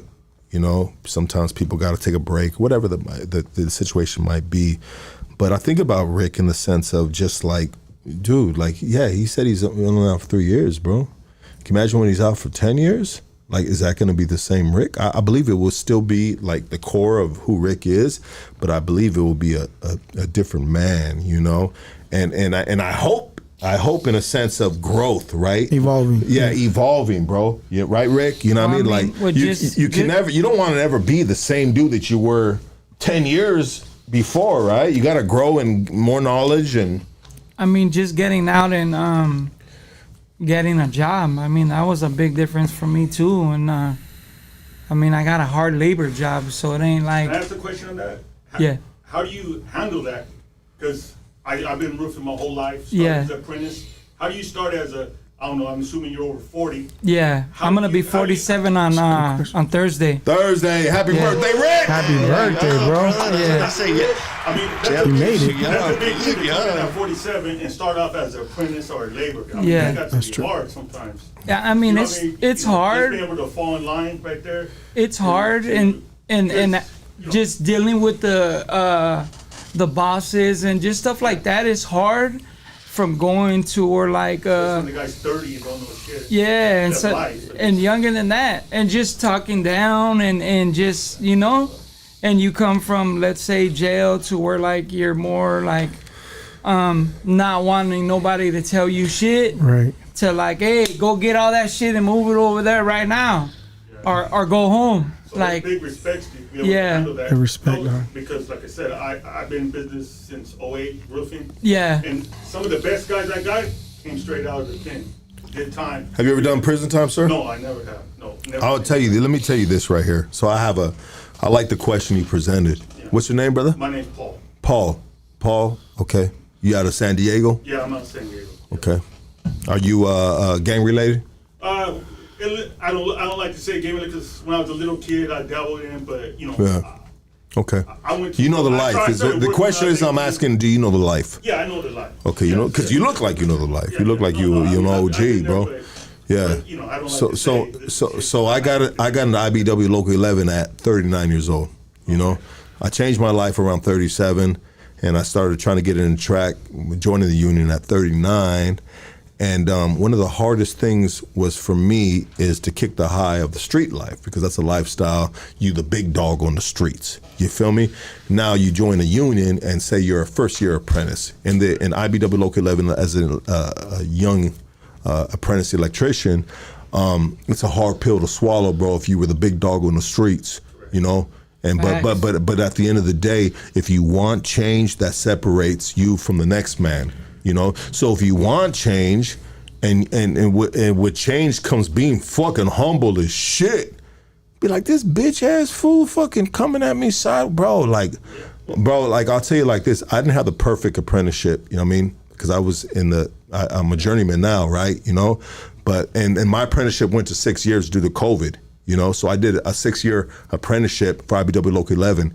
And now I'm a certified, I passed the state exam. It took me 3 times to do that because I barely got my GD at 34 in prison, you know what I mean? I'll count it on my fingers to this day, baby, you know what I mean? Anyways, shout out to me, dog. You a beast. Lucky you are a fucking animal. But anyways, I didn't have a perfect apprenticeship, bro, you know, and it was super hard. It was super hard. And I called out a couple of my foremans, you know, for a fade. You know, and you know, and that was just me being an old dude and having a lack of discipline and being emotional. Being emotional because I was emotional all my life in the sense of being told what to do, this, that, the other, you know, when to shit, when you can come out your cell, shower, you know, and, you know, whatever, dog. Is, you know, I'm not trying to like, it is what it is. I inflict this upon myself, dog. I chose this road. I wanted to go down that road, dog, you know what I mean? But then I came to a point in my life where I was like, well, this road is just not really getting me anywhere. I need to do something different. And so it's hard to start as an apprentice because I started at 18 years old roofing. Yeah. And then just going, even coming from the neighborhood, listening to, you know, people disrespect you, it's hard. So Yeah. I can imagine what you went through. Yeah. It's a good point. And you know what, Rick, bro, he a big dog for my hood, bro, in the sense of just like he has done stuff for my neighborhood that has blown other motherfuckers' minds in the sense of just like, you know, let's be honest, bro. He was at one point like the Don Mega in the neighborhood on a criminal empire, bro. Like this dude had millions of dollars, bro. This dude Rick used to be a fucking millionaire, bro. You know, he fucking like, bro, he changed the game in my neighborhood on a crazy level. But he also, you know, when you're changing the game, you know, that comes with repercussions and consequences. A lot of sacrifices, a lot of like, yeah, there's a lot of shit that goes with it. But like for me, when I got out, I focused more on changing my life as far as like getting a job, doing stuff to stay free and to be around for my family. So I was fortunate enough to get into the laborers union, local 300. So I was able to make good money to where I didn't need to. Shout out to Toro. Yeah, so I didn't need to have to like try to sell drugs to. That's good. That's good. Yeah, That's good. you know what I mean? It's no real worries. You know what I mean? Even though there's still extras, you know. I mean, I just got shot on Mother's Day, so you know what I mean? They're saying, you know, there's still bullshit that comes along with just living your life too. Yeah. You know what I mean? And as a business owner, construction though, I'm telling you, it's hard to find good workers. Yeah. The guys that've been getting out, I've been hiring them. Yeah. They're the best ones, because I can say, hey, do this task, and they'll do it. And somebody else asks them to do something, they look at me like, you know, they're listening. Yeah. Like soldiers. You know I want to say this right here to the comments right now, bro, and thank you for chiming in, dog. Yeah. I want to say this to the comments. You know what I mean? I'm reading the comments. Lucky's crashing out. No, Lucky's not crashing out, bro. We're having a great conversation, you know what I mean? And this is dope, bro, you know?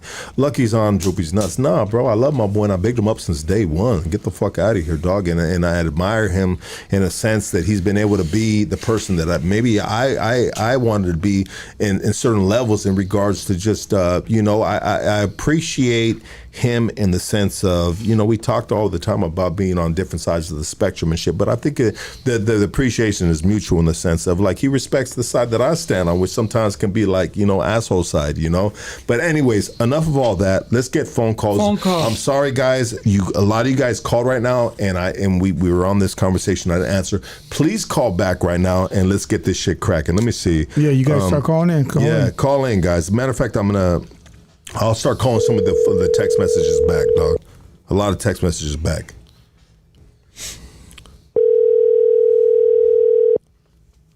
This dude just sent me a long text message, so I said, well, let me call him back so he can say it. Go ahead and say what you. Yeah, well, he don't want to say it. Okay. He said, I didn't want to say it, huh? Yeah. Let's go right here, dog. Hold on. You're on Hood Stocks. Talk to us. Fuck you, Lucky. Love you too. What you got to say with this conversation? What's up? No, it's Esmeralda. I just wanted to give you your flowers. This is really, really good. It's a really good podcast. I'm going to say, like, I haven't been able to listen in a while, but hands down, this is a really, really good podcast. I think you handled it really well. Okay. A lot of good information and, you know, I mean, all around it was really good. So, giving you them flowers. The speaker's a little low, Lux. Appreciate you. Thank you so much. Yeah, I appreciate you and shit. Thank you, Esmeralda. Next phone call. Your Hood Stocks. Talk to us. Yeah, how you doing, brother? Shout out, first of all, shout out to Lucky. Shout out to you, A-Rod. I'm actually from Bakersfield, California as well. And I own sober living homes in Bakersfield. It's called Daily Reprieve Sober Living. So I get, man, I agree with what you guys are both saying, man, because, you know, I say I'm a Democrat moonlighting as a Republican at night. But to touch on the political thing real quick, at the end of the day, bro, if we don't come together as a nation, we're going to crumble, bro. We're going to fall. Everything that falls is from within, bro. You know, from the Roman times till before that, bro, to China, everywhere, bro. So if we don't get it together and we stop fighting each other, we're going to crumble. And as far as the homelessness and the addiction, bro, it's a definitely battle, bro. I'm in the field every day between Los Angeles, downtown LA, where I live, and Bakersfield. So actually today, I was out there today, you know, getting people off the street, pulling them into my home for free sometimes, bro. So what we need to do is have action, bro. The day of talking is over. It's about action, boots on the ground. You know what I mean? Yeah. So I appreciate you guys, man, and I appreciate both of you guys, what you guys do. Thank you guys for having me on. Absolutely. Hell yeah, cool. If you're calling no caller ID, we're not gonna put you on, bro. Sorry about that. Got some. Okay, let's go this right here. This homie is calling, and the other person that was ringing, it was like, bro, you're calling no caller ID. Get the fuck out, dog. This dude just texted me and said he got something to say. So hello. Yo, we got your text message, brother. You on Hoodstocks? Talk to us. Hey, what's up, guys? What's up, Jesse, A-Rod, Lucky? This is Christian Diagran from Inland Empire. I just wanted to give you a reflection on this Hoodstocks episode because last year I watched it, and it seemed like, Lucky, you were a little bit like, yeah. You didn't really like rock with the conservatism, but it's I changed, bro. I don't change. I grow, bro. Sorry, dog. You know what I mean? I'm and that's what I'm saying. And earlier, you said you're growing as a man, even as an older man, and I can really respect that. And I see a lot of Latinos and a lot of Chicanos kind of undertowing that same change too. Sometimes it takes chaos to bring about order, and that's what I really like about us Chicanos. We're here to learn. We're here to change our ways, and we have been deceived by the Democrats, by the left for so long. It's time for us to wake up. I'm not saying the Republicans are right, like what Jesse says, because they're wrong quite often. But what we need to do is utilize our vote as a people. We have a big, minority, soon to be a big majority minority in this country, and it'll be wise for us to get together and use our vote to leverage ourselves in this nation. So I just wanted to appreciate, this interview. Shout out to Jesse, shout out to A-Rod. I appreciate you guys' leadership and your mentorship. I'm here all the way too. So thank you, brother. Appreciate you for calling in. A lot, brother. That was dope, dog. Yeah, for sure. And thank you guys for I don't know, bro, cutting me a little bit slack, bro, because to this day I don't even know if I got it right. I mean, anything that I talk on or I speak on, I'm shooting from the hip, and sometimes you shoot from the hip, you miss, So anyways, let's get this next phone call. Hold on real quick. Nah, fuck you, dog. Call ID. Hold on. Let's get this call right here. The no call ID dudes, you can get no play. Hey, you're on Hoodstocks. Talk to us. Yes, you're live, baby. What's up, big dog? What's happening? What's your name? Where you calling from? It's Quick from Street Saints. I like how you doing it, Lucky. Street Saints. Okay. What up, G? What's up, G? I like how you doing it, dog. Keep telling them, dog. What's that, dog? I like how you doing it. You're doing your thing, dog. Thank you, brother. Appreciate you, brother. Love. You're the only OG out there, homie. What's that? I said you're the only OG out there in the podcast, homie. Okay. Is that a good thing? That's the best thing, homie. There's not a lot of real ones out there, homie. You're a real one. Thank you. I try to be a real one, bro. But everybody got their definition of what a real one is, Shit, it's dangerous out there. Thank you, Carl, for calling in. Hey, you're on Hoodstocks. Talk to us. Hey, you have reached. What's that? Leave your name and number, and I'll get right back to you. Hey, shut the fuck up, bro. What's up? Lucky. Yes, sir. What's up, baby? Fuck you. Love you too, dog. Hell yeah. No, I'm just calling. Shit, I haven't called in a minute. But shit, no, I just want to let you know, man, good shit. I rock with y'all like always. And I just wanted to say, like, hey, I hope you had a great time when you went to Texas. It was interesting. And that was all good shit. And I like you took your shirt off, showed off your new tat and all that shit. That shit looked fire. Like that shit? Oh, it's over there, though. Sorry, dog. Hell yeah. Wait, hold on. Where's it? Hell yeah. And then with Droop, oh, wait, hold it right there. Oh, yeah. Hey, Droop. Where's my Droop spits are always on point. Oh, he's a fashion. That's what we're talking about. Show off, bro. I love that shit, dude. Bro, this dude's a show off, bro. Dude, I know. He's always trying to make me feel bad, bro. Dude, I know. He looks at me, bro, like I just got off from mowing a lawn or something, bro. Right. I seen the Carhartt shirt on and shit. I'm like, damn, this dude just got off of work, but he said he just quit. Yeah, for hey, sure. he ain't a construction worker no more. Take that Carhartt shit off. Yeah, right, dog. Forever. I love the blue collar trade, bro. Yeah, appreciate you, dog. Yeah. Next phone call. You're on Hoodstocks. We got LEXIT right here. What's your name? Where you calling from? I'm Oscar. I'm one of Jesse's homies. Okay, what's happening, dog? We'll put you over to Jesse, dog. What's up, Jesse? It's Oscar. Oh, what's up, Oscar from Victorville, right? From Victorville, man. How you been, bro? What's up, man? He's I know this guy for years. That's good. What's up, Oscar, man? Yeah, just right here listening to the podcast on show support, man. Yeah, you're like a perfect example because remember when I first started, you were out against Trump and all that. Tell Yeah, for sure. Yeah, I've grown a lot and learned a lot from everything going on right now. That's right. So yeah, bro. No, this is a good podcast. Next phone call. You're on Hoodstocks. Talk to us. I'm sorry, Oscar. Yeah. Probably you were slow in the draw, bro. Hey, you're on Hoodstocks. Talk to us. I want to say this. Yeah. Oh, go ahead, brother. Yeah, you're live, baby. Let's go. What's your name? Where you calling from? Yeah, my name is Oscar, man. I live in Chino, but I'm originally from East LA. So I wanted to give a big shout out to you and Rick, man. You and Rick and Jesse and A-Rod for being real men. You know, just keeping it real and stuff, you know what I mean? And these kind of topics are the ones that nobody wants to talk about, but I'm glad that you're bringing to the forefront, brother, you know? It gives us growth, it lets our community kind of grow and advance and not be stuck in the past, you know what I mean? So I appreciate you, brother, and I'm a regular too, bro. Thank you, some time, you know? But I appreciate you, man. I love all that work on you, bro, you know what I mean? Yeah, you know, you're braver than me, man. God bless you, brother. You know, my butt cheeks, bro. You know what I mean? It's all right. I had a salad for many years too, bro. You know, we ain't tripping, man. We ain't mad at you. It's a roadmap. But big ups to you, man. You're doing a great job, man. I heard you in the Boulevard, man. I gotta come down one day and visit you, man. Yes, sir. Let's go. God bless you, man. Have a good day. God bless you. Bye. What is it to be a patriot? A patriot. What is it? What is good? Because I said the other day, I said, you know what, dog? As I move forward in my life, bro, and being a father, bro. Let's just be honest, bro. Being a father and a provider, okay? If you are a father and you're a provider, and I mean, you know, you're not asking for no handouts. You're willing to give honest work for an honest pay. You know, I'm not on welfare. We don't get EBT, and once upon a time, I got all that, right? You know, and it was great, bro. You know what I mean? Because we had every hot pocket in the book, homie, in the freezer. Hot Cheetos. All the good shit, dog. But now that I don't have EBT, I just like, you know what I mean? My refrigerator looked different. But anyways, you know, I feel like I'm proud to be where I'm at. I don't want to be nowhere else, bro.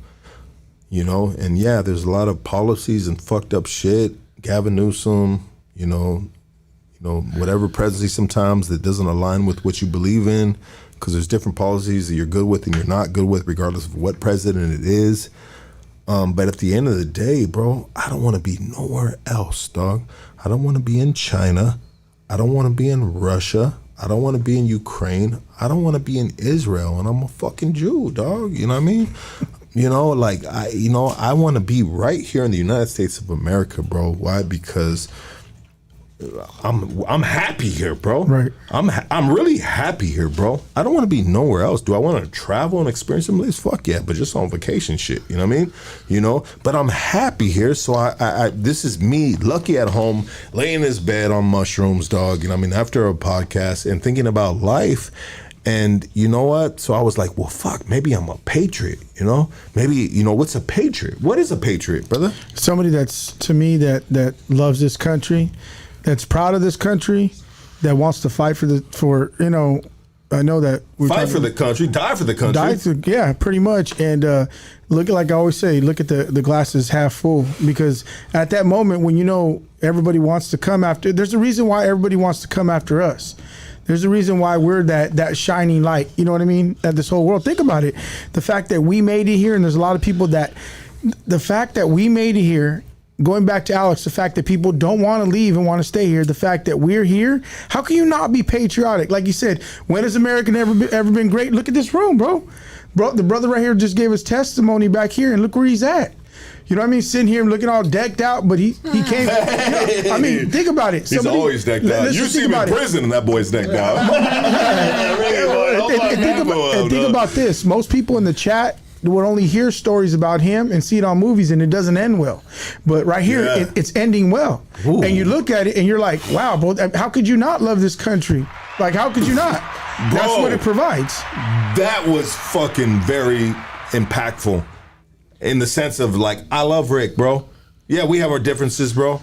We don't fucking see eye to eye all the time, but we respect each other enough to just be like, all right, whatever, fuck you then, dog. You know what I mean? In the sense of just like, it is what it is, dog, but it's not gonna fucking ruin our relationship. But what you said, though, what he went through, what he's been through, I mean, if you're in another fucking country and, you know, you may not be able to experience the privilege that Rick has been able to experience and a lot of other homies that have experienced coming out of prison, federal prison, state prison, whatever, and be able to still obtain a great life. Right. Kind of bounce back, right? Ooh, the bounce back, Rick. Speak on that. No, that's real shit, though. I mean, he said it right there, man. Just having that, being given the opportunity to still come out after all that time and still make a life and still be able to prosper, you know, without breaking the law. I mean, that's big. A lot of ones that hate the country too are these little rich, white, liberal kids, college kids. You know what I mean? Little spoiled, old, little rich kids, and then they're the ones because some Marxist professor told them to hate America. It's ridiculous. Because even when all the people that you see, like the ones that are here, even that came illegally or whatever, they all love America. You ever talk to some of them? They love America. They appreciate. They're happy as hell. Nobody's to be gonna, over here. Yeah. Nobody's gonna stay where they don't want to be, man. Exactly. So that's just an easy fact. I mean, people cry about being here, being there, but why would you be here if you don't want to be here? Exactly. Hey, you're on Hood Stocks. What's your name and where you calling from? No, I'm going to shock you guys because I'm actually from Northern California and I'm a transsexual for Trump. Okay. Wait, hold on. You're a transsexual, bro? You got tits and a dick, bro? Is that what you're saying? That's exactly what I'm saying to you. It took the hormones, did the whole 9 yards, and you guys might even, if you guys are patriots, you might even recognize me. No, I'm the one who did all the events in No to Marxism in America, in Berkeley and Portland, and all those events where they're having riots. I was the founder of those events, standing up to Antifa. Hey, okay, hold on real quick, though. I have a silly question before you get into that. Bro, you got tits and a dick, right? Yeah. Okay. So is this your voice you use while you're walking around with tits and a dick? Shouldn't you have like a softer voice? What's your yeah, I definitely should, but I haven't worked on the voice therapy yet. So you're correct. I should have a softer voice. Exactly. Let's try it out one time. If you could have a softer voice as a dude with a tits and a dick, what would it sound like? And because I know you practice it, so let's hear it right here on Hood Stocks. I don't practice it. You're wrong on that. So I couldn't give it to you because I don't practice it. You're wrong. I'm too busy caught up in politics right now to worry about a transition. No, check it out, bro. If you got big ass tits, I need to hear a softer voice, bro, before I can be like. Well, then let's get past that because what I'm trying to do is get your callers to see how we need to unite and unify in this country and how that stuff is a distraction to keep us divided so we do fall. That's exactly what they're trying to do in this country is keep us all divided, be race, gender, sexuality. All these things are being used while they sit there and steal and rob our country from us with the communists and the Marxists because we're worried about that stuff. We shouldn't be worrying about that at all. We should be worried about getting the communism first. Okay, so getting rid of that. Okay, fair. And I apologize. I apologize publicly. I was hoping to hear his voice change. I'm sorry for the silliness, you know what I mean? Because I like to have No, fun. but I'm very serious. I'm a serious patriot. Look up Amber Gwen Cummings. Go ahead and look me up. You'll see that I've been all over the media and all over the news fighting these Antifa assholes. What's your name? What's my name? Yes. I said Amber Gwen Cummings. Look me up on the internet. You'll know who I am. Okay, no, I'm sorry, and I missed that. I apologize. So, this is crazy. This is good. Yeah. I like it. That's why I called in. Amber, okay. Calm down, Amber. Let me say this to you, Amber, you sexy bitch. Check it out. So you are a patriot, and you're not a leftist. You're a transgender that's not a leftist. Absolutely not. I hate the left. Can't stand them. I hate let me rephrase it. I hate the extreme left. I don't hate your average leftists out there because I understand they're out there. They have their own patriotic ways of how they want America to be. I don't like these communists using transsexuals, using gay people, using minority groups to sit there and bring their communism, and they're using us as what they're doing. They're using marginalized groups to start a revolution in this country, and they have no good intentions for any of us. They're going to use us all and then throw us to the sides like nothing. They have no desire to help us. That's an absolute lie. Not only is this a unicorn, bro, You know what I mean? But this is somebody that leans on your No, this side. is a hardcore patriot that's been in the streets kicking Antifa's ass. That wasn't sitting on the sidelines. This is no unicorn. This is one that's been kicking their fucking heads in when they've been out there attacking people. Simmer down now. I'm not. If you think I'm just some little punk that sits and lets people beat my ass, you're wrong. No, Amber, you're a tough guy. For one thing, I would never pick a fight with a dude that's got tits and a dick because I don't want to lose that fight. And everybody's got a camera, bro. I ain't gonna be on that camera, bro. But I'm just saying these Antifa punks go out and beat up old ladies and women and stuff like that, and they act like they're tough doing this kind of stuff, hiding behind masks. I'm one of the people out there gets in their face and kicks their ass physically, and you can get me on video kick their ass before. Let's go. Right there. Let's go. I want. Hey, Avatar. Hey, I want them to be able to reply to what you're saying because you are. Let them have at it, because all they're going to sit there and say, if you know Trump, he wants to make you invisible. Okay, I'll admit the left probably will be better for trans rights. Well, what good is fucking trans rights if I don't have the Constitution, my Bill of Rights in my country? I'm going to sell all that shit down the river for communism? Are you out of your fucking mind? Yeah, no he's way. Right. They're out to destroy right. America. He's 100% right. That's what he's right. Yeah. He loves America. But they don't see that because everybody's too caught up in emotion. This side over here is freaking out transsexuals are going to take over. This side over here is freaking out transsexuals are going to be erased. What about the country? Where does anybody ever think of that? What's going to happen to the country? These people are dividing us through these stupid-ass issues. Do you know how many people per year that are kids that transition? There's less than 1,000 kids that transition a year with puberty blockers, and they're acting like there's millions of them. We got all kinds of shit going on in this country, and we're worried about these little Mickey Mouse fucking issues. We're going to lose this country. We're going to lose it because of dumb shit. I'm telling you. Okay, so here's the thing, and I get it. This is where patriots become. There's so many different. I want to say is so many different ideologies when it comes to the left. You have your extremes, and then you have some of your moderates, and the same thing with the right. And I 100% agree with about 80% of what you're saying. I do, bro. As a patriot, and believe me, I just like yourself, I have done probably everything you have done too as well.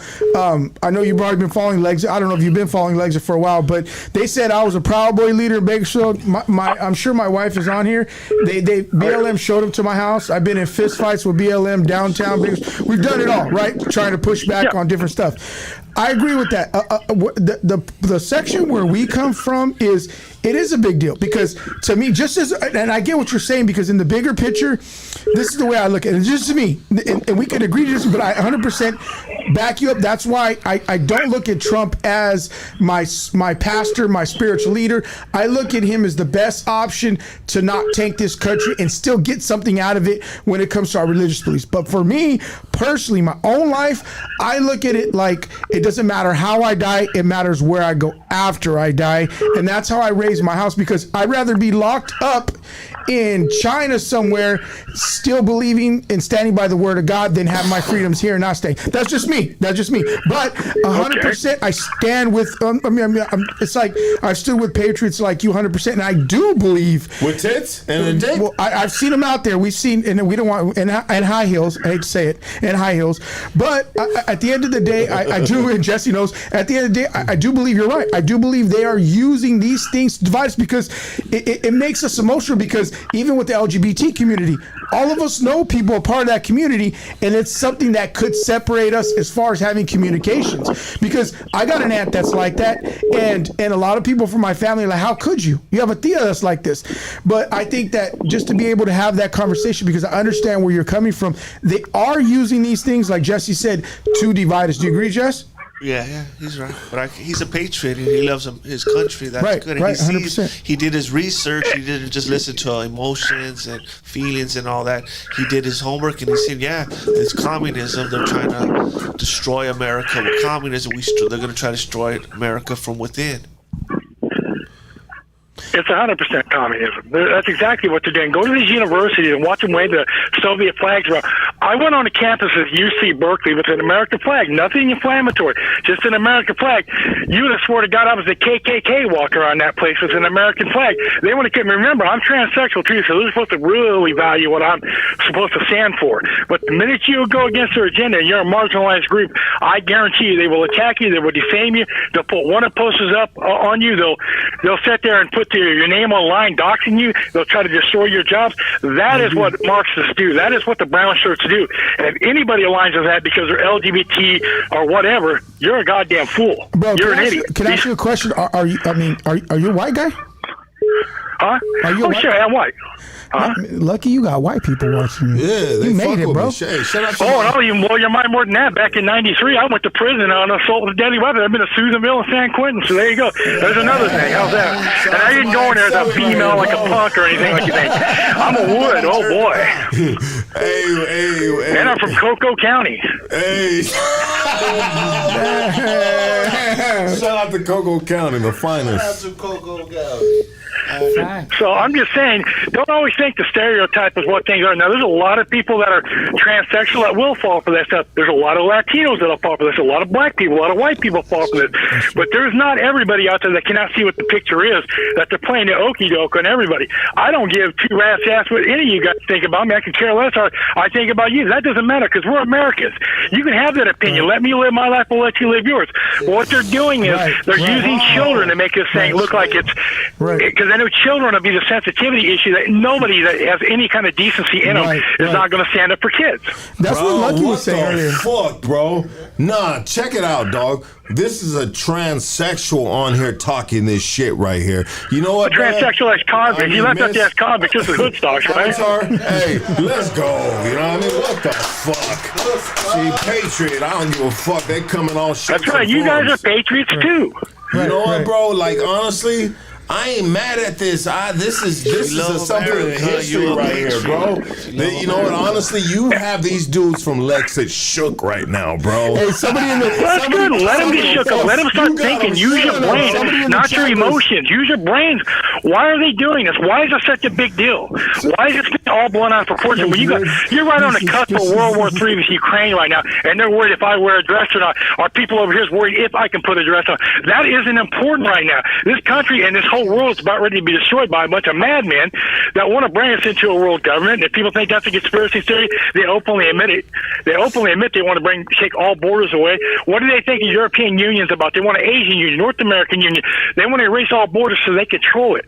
And they want to tell you it's for the prosperity of everybody, that we'll all be equal. You're it's a lie. You're 100% right, bro. And that's why everybody plays their part. Because I'll be honest with you, that's what me and Jesse have talked about. What the left, we say the left, we mean extreme left, has done to the Latino community.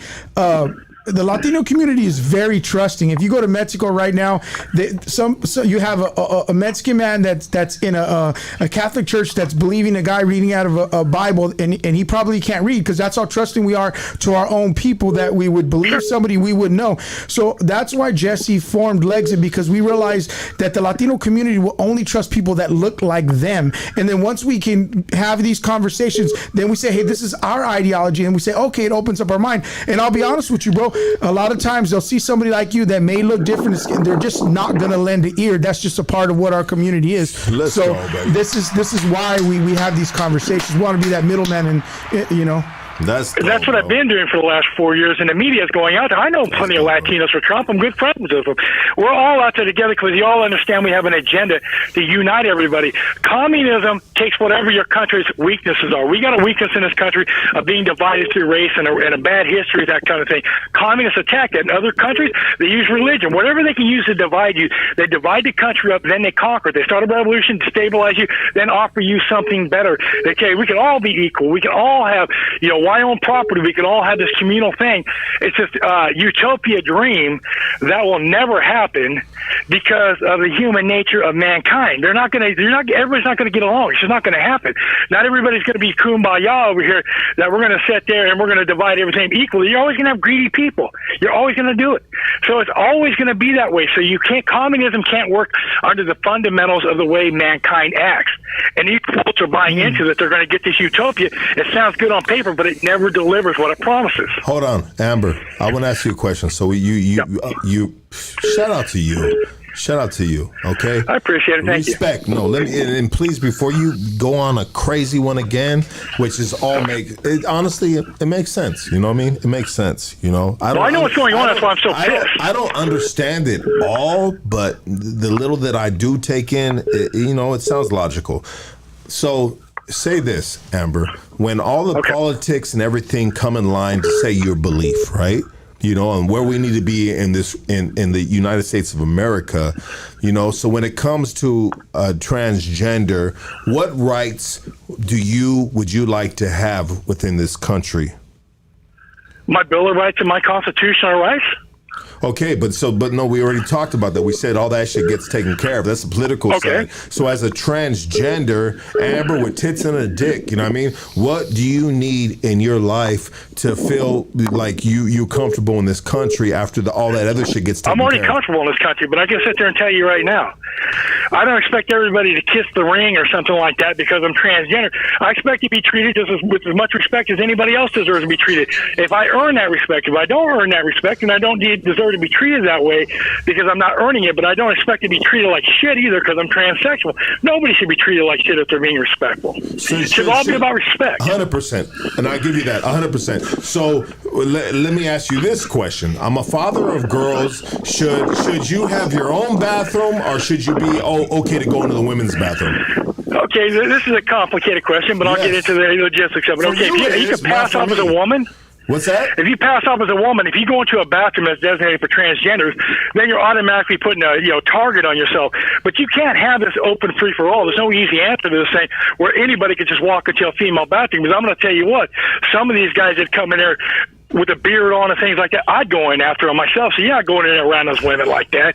You have some goddamn respect. You don't go in a dressing room while you got all these male genitalia and go and dress in front of women and ladies. No, I'll rip you out by your hair. You don't have to worry about these straight people doing it. I'll do it. Yes or no? You're not going to do that. So what's your answer? Yes or no? Are you okay with that, or you're not okay with it? Should you have your own like I said, in circumstances, like if there's somebody that passes off as a woman and they got all the equipment and stuff like that, yeah, I'm okay with it. That they went through the process and everything. But if they're go ahead, bro. If you're sitting there, you're going into you're going into a locker room, and you got male genitalia, and you're sitting there just everything's just I'm one of the girls here, just trying to act like that's normal.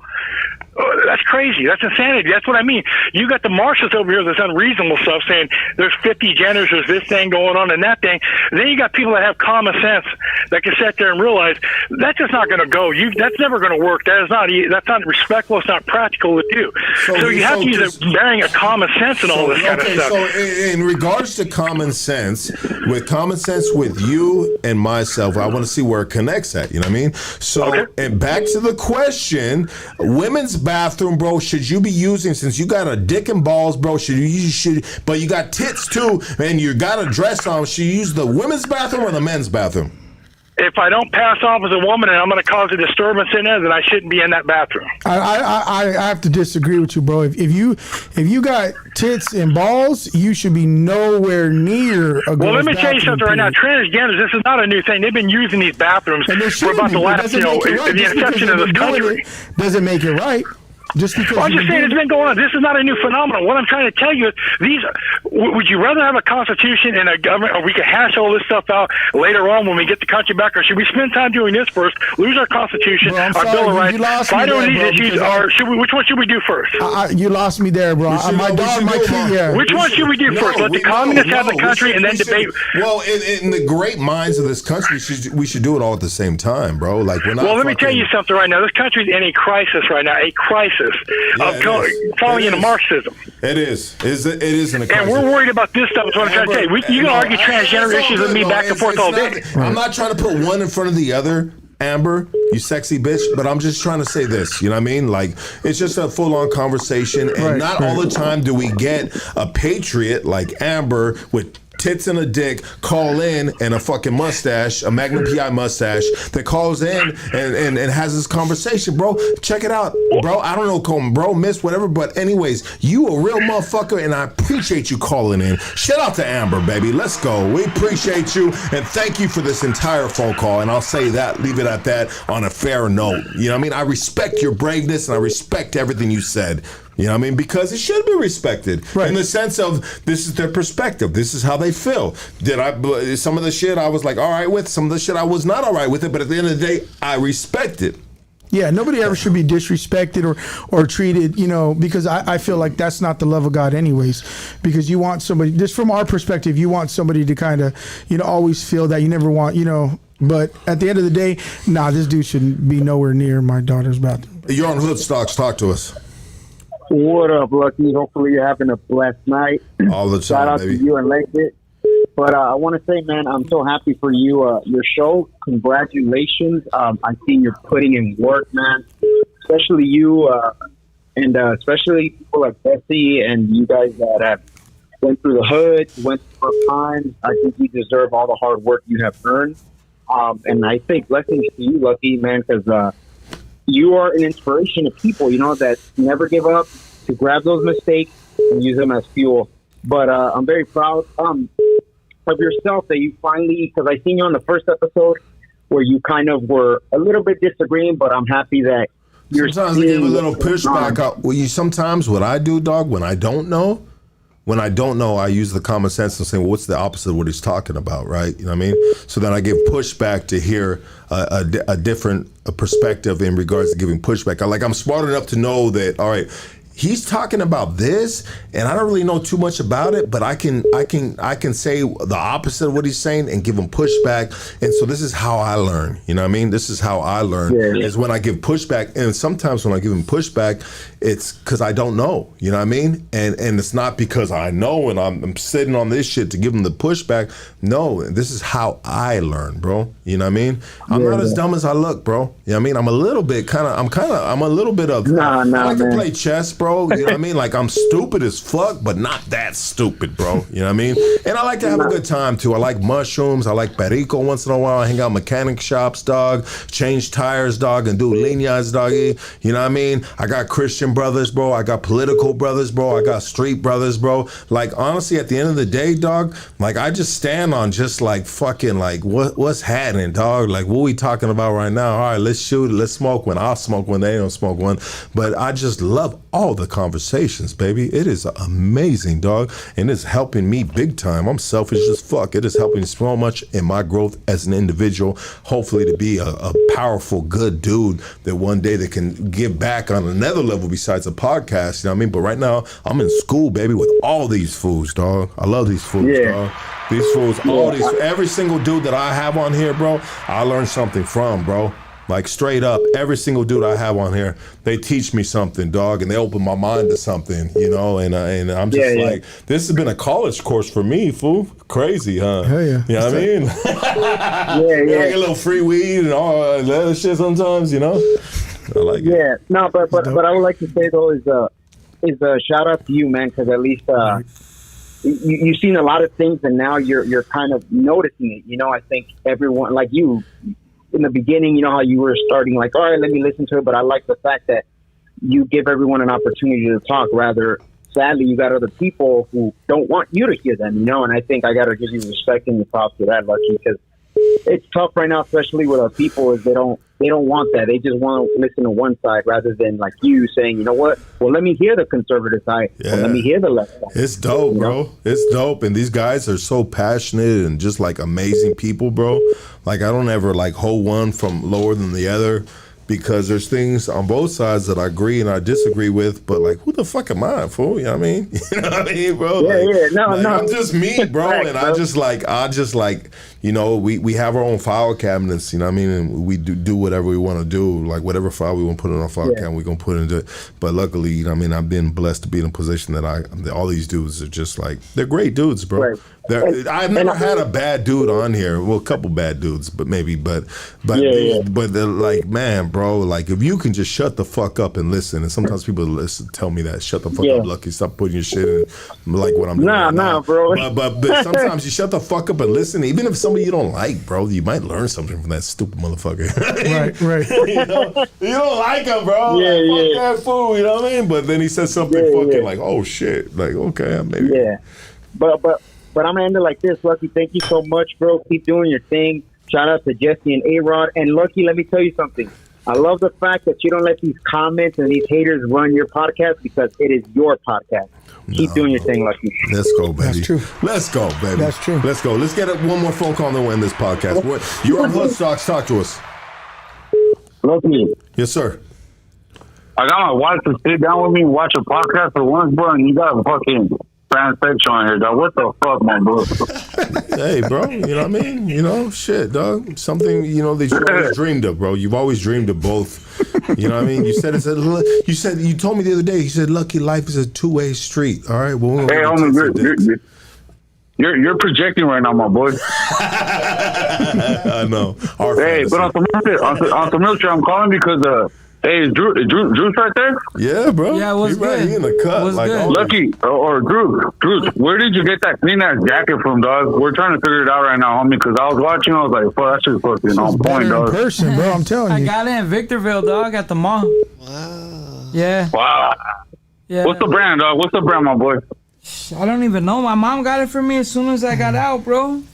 Pull it up, pull it up. I want to see the fucking brand, dog. Come on, dog. Come on, don't put them through that shit, fool. What the fuck? You take your chonies off and take a screenshot. Hey, fool. Hey, you're talking a lot of shit with your shirt off. I'm gonna calm down, fool. Hey, bro, I'm not the only one with tits around here, bro. I'm not sure, bro. Hey, I know Lucky went to Victoria's Secret, but where did you go, Drew? It's one of those BLM jackets. Just like his hat. All right, have a good. Hey, y'all have a good night, homie. All right, you too, big dog. And you know what? I want to give a quick shout out to Amber. You know what I mean? Amber, I love you, and I'll see you later. Amber was mad though, like came in hot. I'll see you on tonight. I'm gonna take you to a fancy fucking Mexican restaurant. It's called Taco Bell. You know what I mean? you know, if I took Amber to a fucking Taco Bell, what would she order, bro? I don't know, but you know what? I'll be honest with you. We've been out. We've been out at these rallies where we've seen some people, dudes in heels. Bro, at some of these Amber would rallies. fuck you up, fool. I know. Hey, you're on Hoodstock. Talk Amber to would us. shoot me. Hey, what's up, Lucky? What up, doggy? What's happening? Hey, fuck you, dog. I love you too, baby. Nah, but I don't mean it like that, dog. Hey, shout out to Groups, homie, for checking your ass, homie. What you mean you're retarded, dog? You stupid as fuck, eh? Stupid ass motherfucker, dog. You ain't retarded, bro. Okay. Hey, shout out to Groups, bro, for a real motherfucker stepping up to the plate, bro. Well, so who's calling right now, bro? Fuck you. Oh, what the fuck? Come on, bro. Identify yourself, soldier. Don't be a bitch about it, dog. But shout out to Droops too, dog, for always stepping up to the plate. And yes, I am retarded, dog. You know what I mean? But damn, dog, you just busted some cell soldier shit right here, dog. You know what I mean? Shit. You, man, bro, to be so angry, dog. To be so angry, dog. Damn, your life is horrible, dog. Your life is horrible, dog. You okay? If you're gonna talk shit and you gangster, like you just sounded right now, identify yourself, bro. No, hold on. Identify yourself, dog. Don't be a cell soldier. Don't who bang on the wall. No, we ain't playing ding dong ditch. Identify yourself. You know who I am? Let me know who you are, bro. If you really mean what the fuck you're talking about, bitch. Anyways, next phone call. Let's go, though.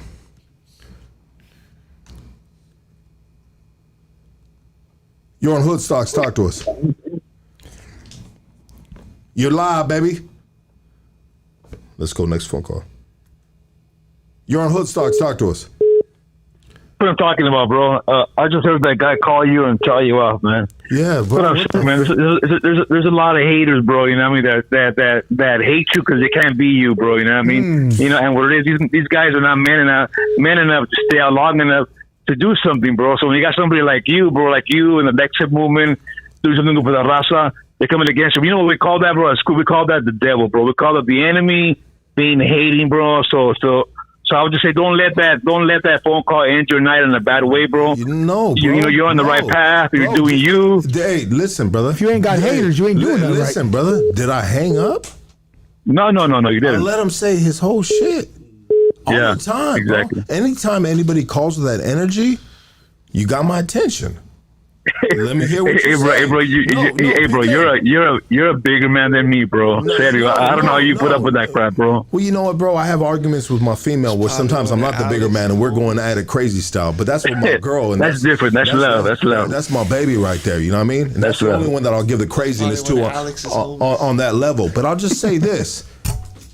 Anytime anyone is called in to talk shit to me, bro, I let them go, fool. You know what I mean? Because this is how they're feeling. Let them go on. And I've been like that since day one, dog. You know? And at the end of the day, it's cool. But if you really feel the way you feel, identify yourself, dog.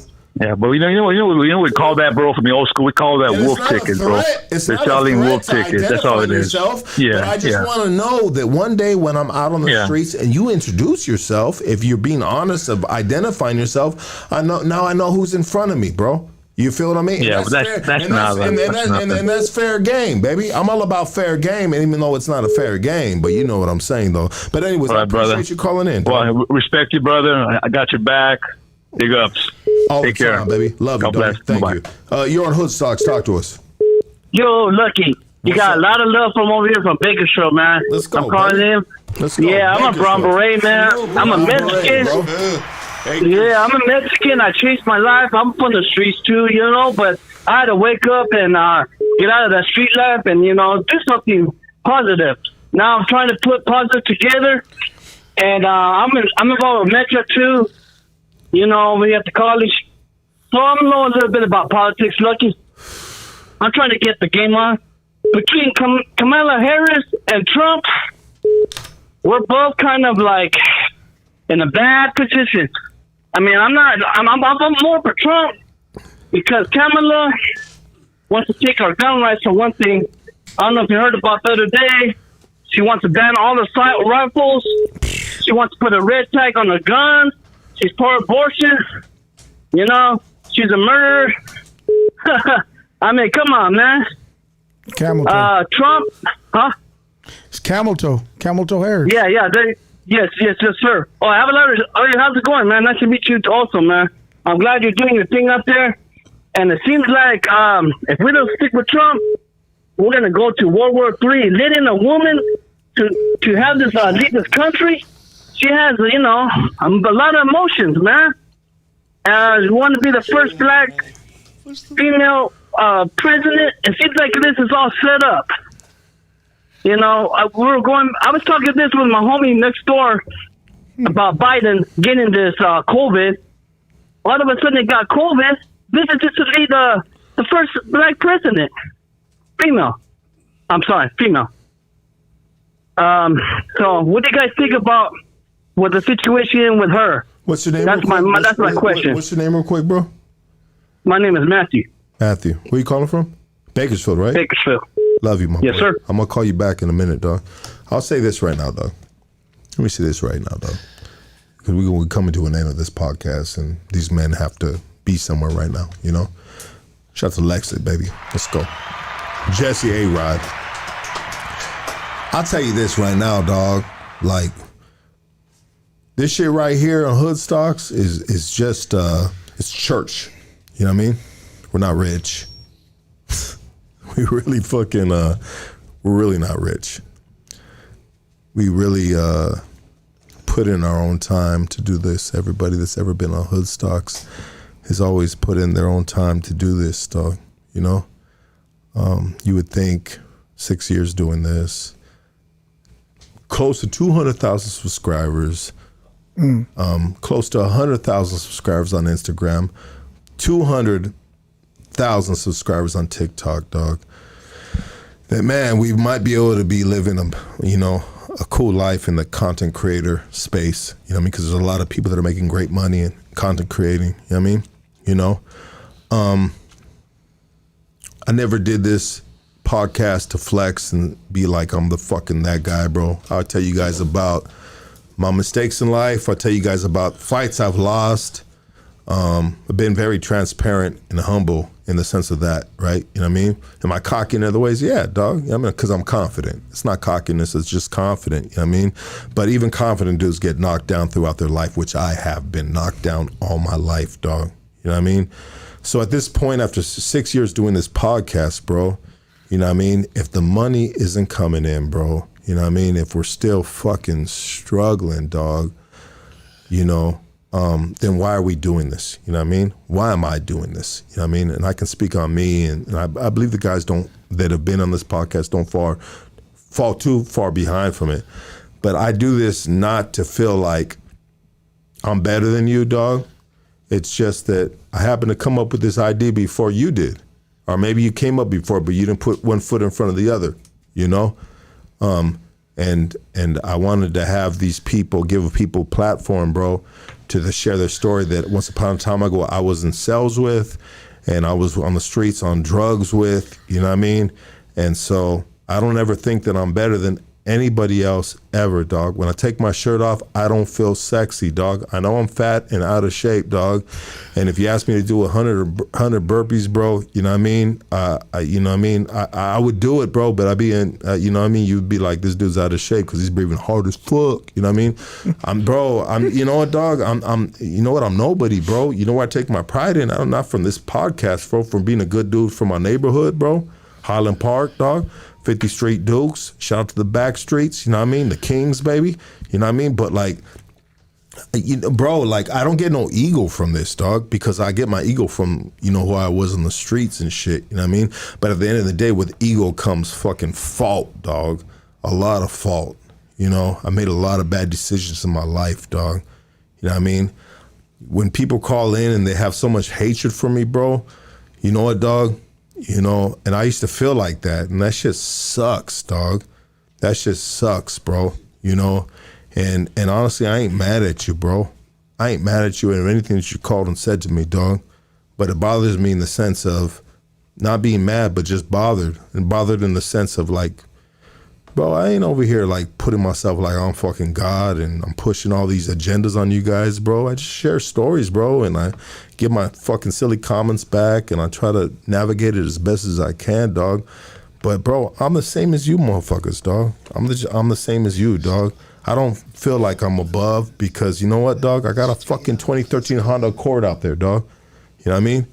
I got a fucking Honda Accord, bro. I ain't drinking no European or nothing like that, dog. Like, bro, like I'm fucking really broke right now, to be honest, dog. I'm broke as fuck, dog. I had to pay all my guys, and then I'm on unemployment right now. Like, I'm broke as fuck, bro. I had a bad weekend because I was thinking about trying to pay bills and shit, dog. You know what I mean? Like, I'm broken in a motherfucker, bro, in a real way, dog. You know, and that's just my life, bro. I'm broke as fuck. And I look at, sometimes I got a couple gold chains that I bought when I was doing a little bit better. I should sell them bitches. But anyways, bro, like we have same thoughts and everything, you know what I mean? Like, and so, bro, when you fucking calling in and talking shit to me, dog, you talking shit to yourself, bro. You know what I mean? And if you feel that bad about life, brother, you know what I mean? There's options that you can take, dog, you know what I mean? You can get therapy. You can go to church, dog. You can get some medicine, bro, because I had to do all of those, bro, to get my mental right, bro. And that's a man's pain, bro. He called talking shit to me, but really he's in pain, bro. He's not happy with his life, bro. You know? And I'm sorry you're not happy with your life, because I was not happy with my life for so many fucking years, dog. I hated myself, bro. I looked in the mirror, dog. I had fucking gaps in my teeth, bro. You know what I mean? I on drugs, bro. Not doing good. No money in my pocket, bro. You know what I mean? Thinking I'm a pimp, dog. I was unhappy with my life, bro. Anyways, I'm gonna end it like that, dog. You know what I mean? But you bothered me with that phone call. I don't hate it, but you bothered me, bro, that you have so much hate from motherfucker. But anyways, I want to give it up for LEXIT movement. They're amazing, bro. They did their thing right here, dogs. You know what I mean? Once again, baby, you did your thing, dog. Thank you so much, dog. Thank you. How can they support you, bro? Actually, by going out there and, like you said, boots to the ground, bro. But be genuine. We're not in this to make money. Like Lucky said, Jesse, think about this. Jesse's an ex-gang member from La Puente, made national news, got a national platform with an iPhone and a vision. You know what I mean? Yeah. And no money. I mean, like you said, we're all broke in the sense of we ain't rich. So you can support us by going to wearelexit.com, and anything you guys want to give, we 100% put it back into the cause. And all we're trying to do is wake up the community and let you guys make an educated decision after we give you guys the facts. So supporting us is either joining the cause, joining the movement, and you don't have to be Latino. You actually can be just like Amber, but not be like Amber. You got to actually be one or the other. You can be a patriot. Just don't, you know what I mean? You don't be like Amber in that sense. But yeah, anything, Jess? So yes, we are lexit.com, or we got gear. You get Lexit gear. Right. If they wanted to reach out to you, a phone number, what's their phone number? What is their phone number? But you could just hit us up. You could message us on Instagram IG, as well. Go to So Instagram, we're LEXIT Movement on Instagram, and same with TikTok and all the other platforms.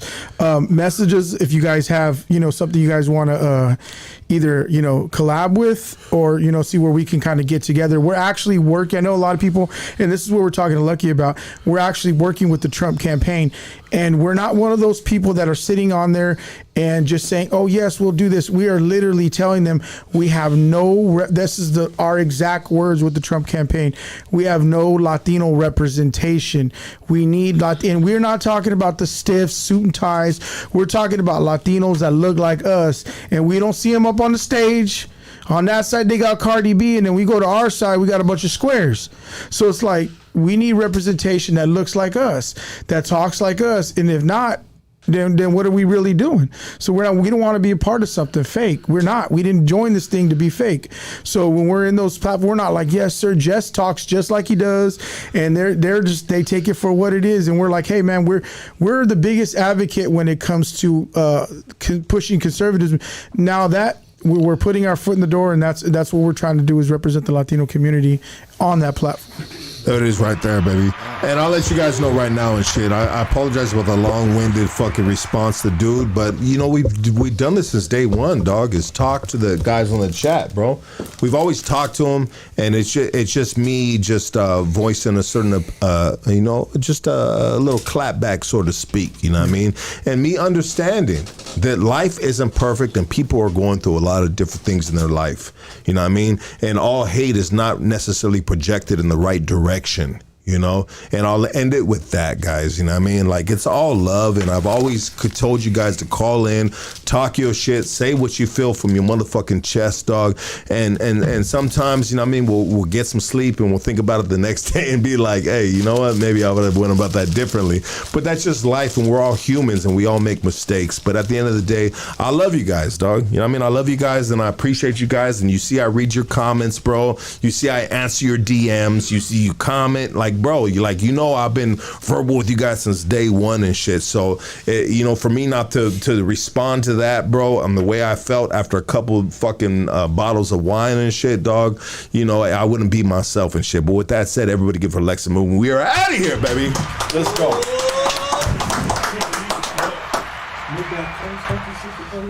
I know.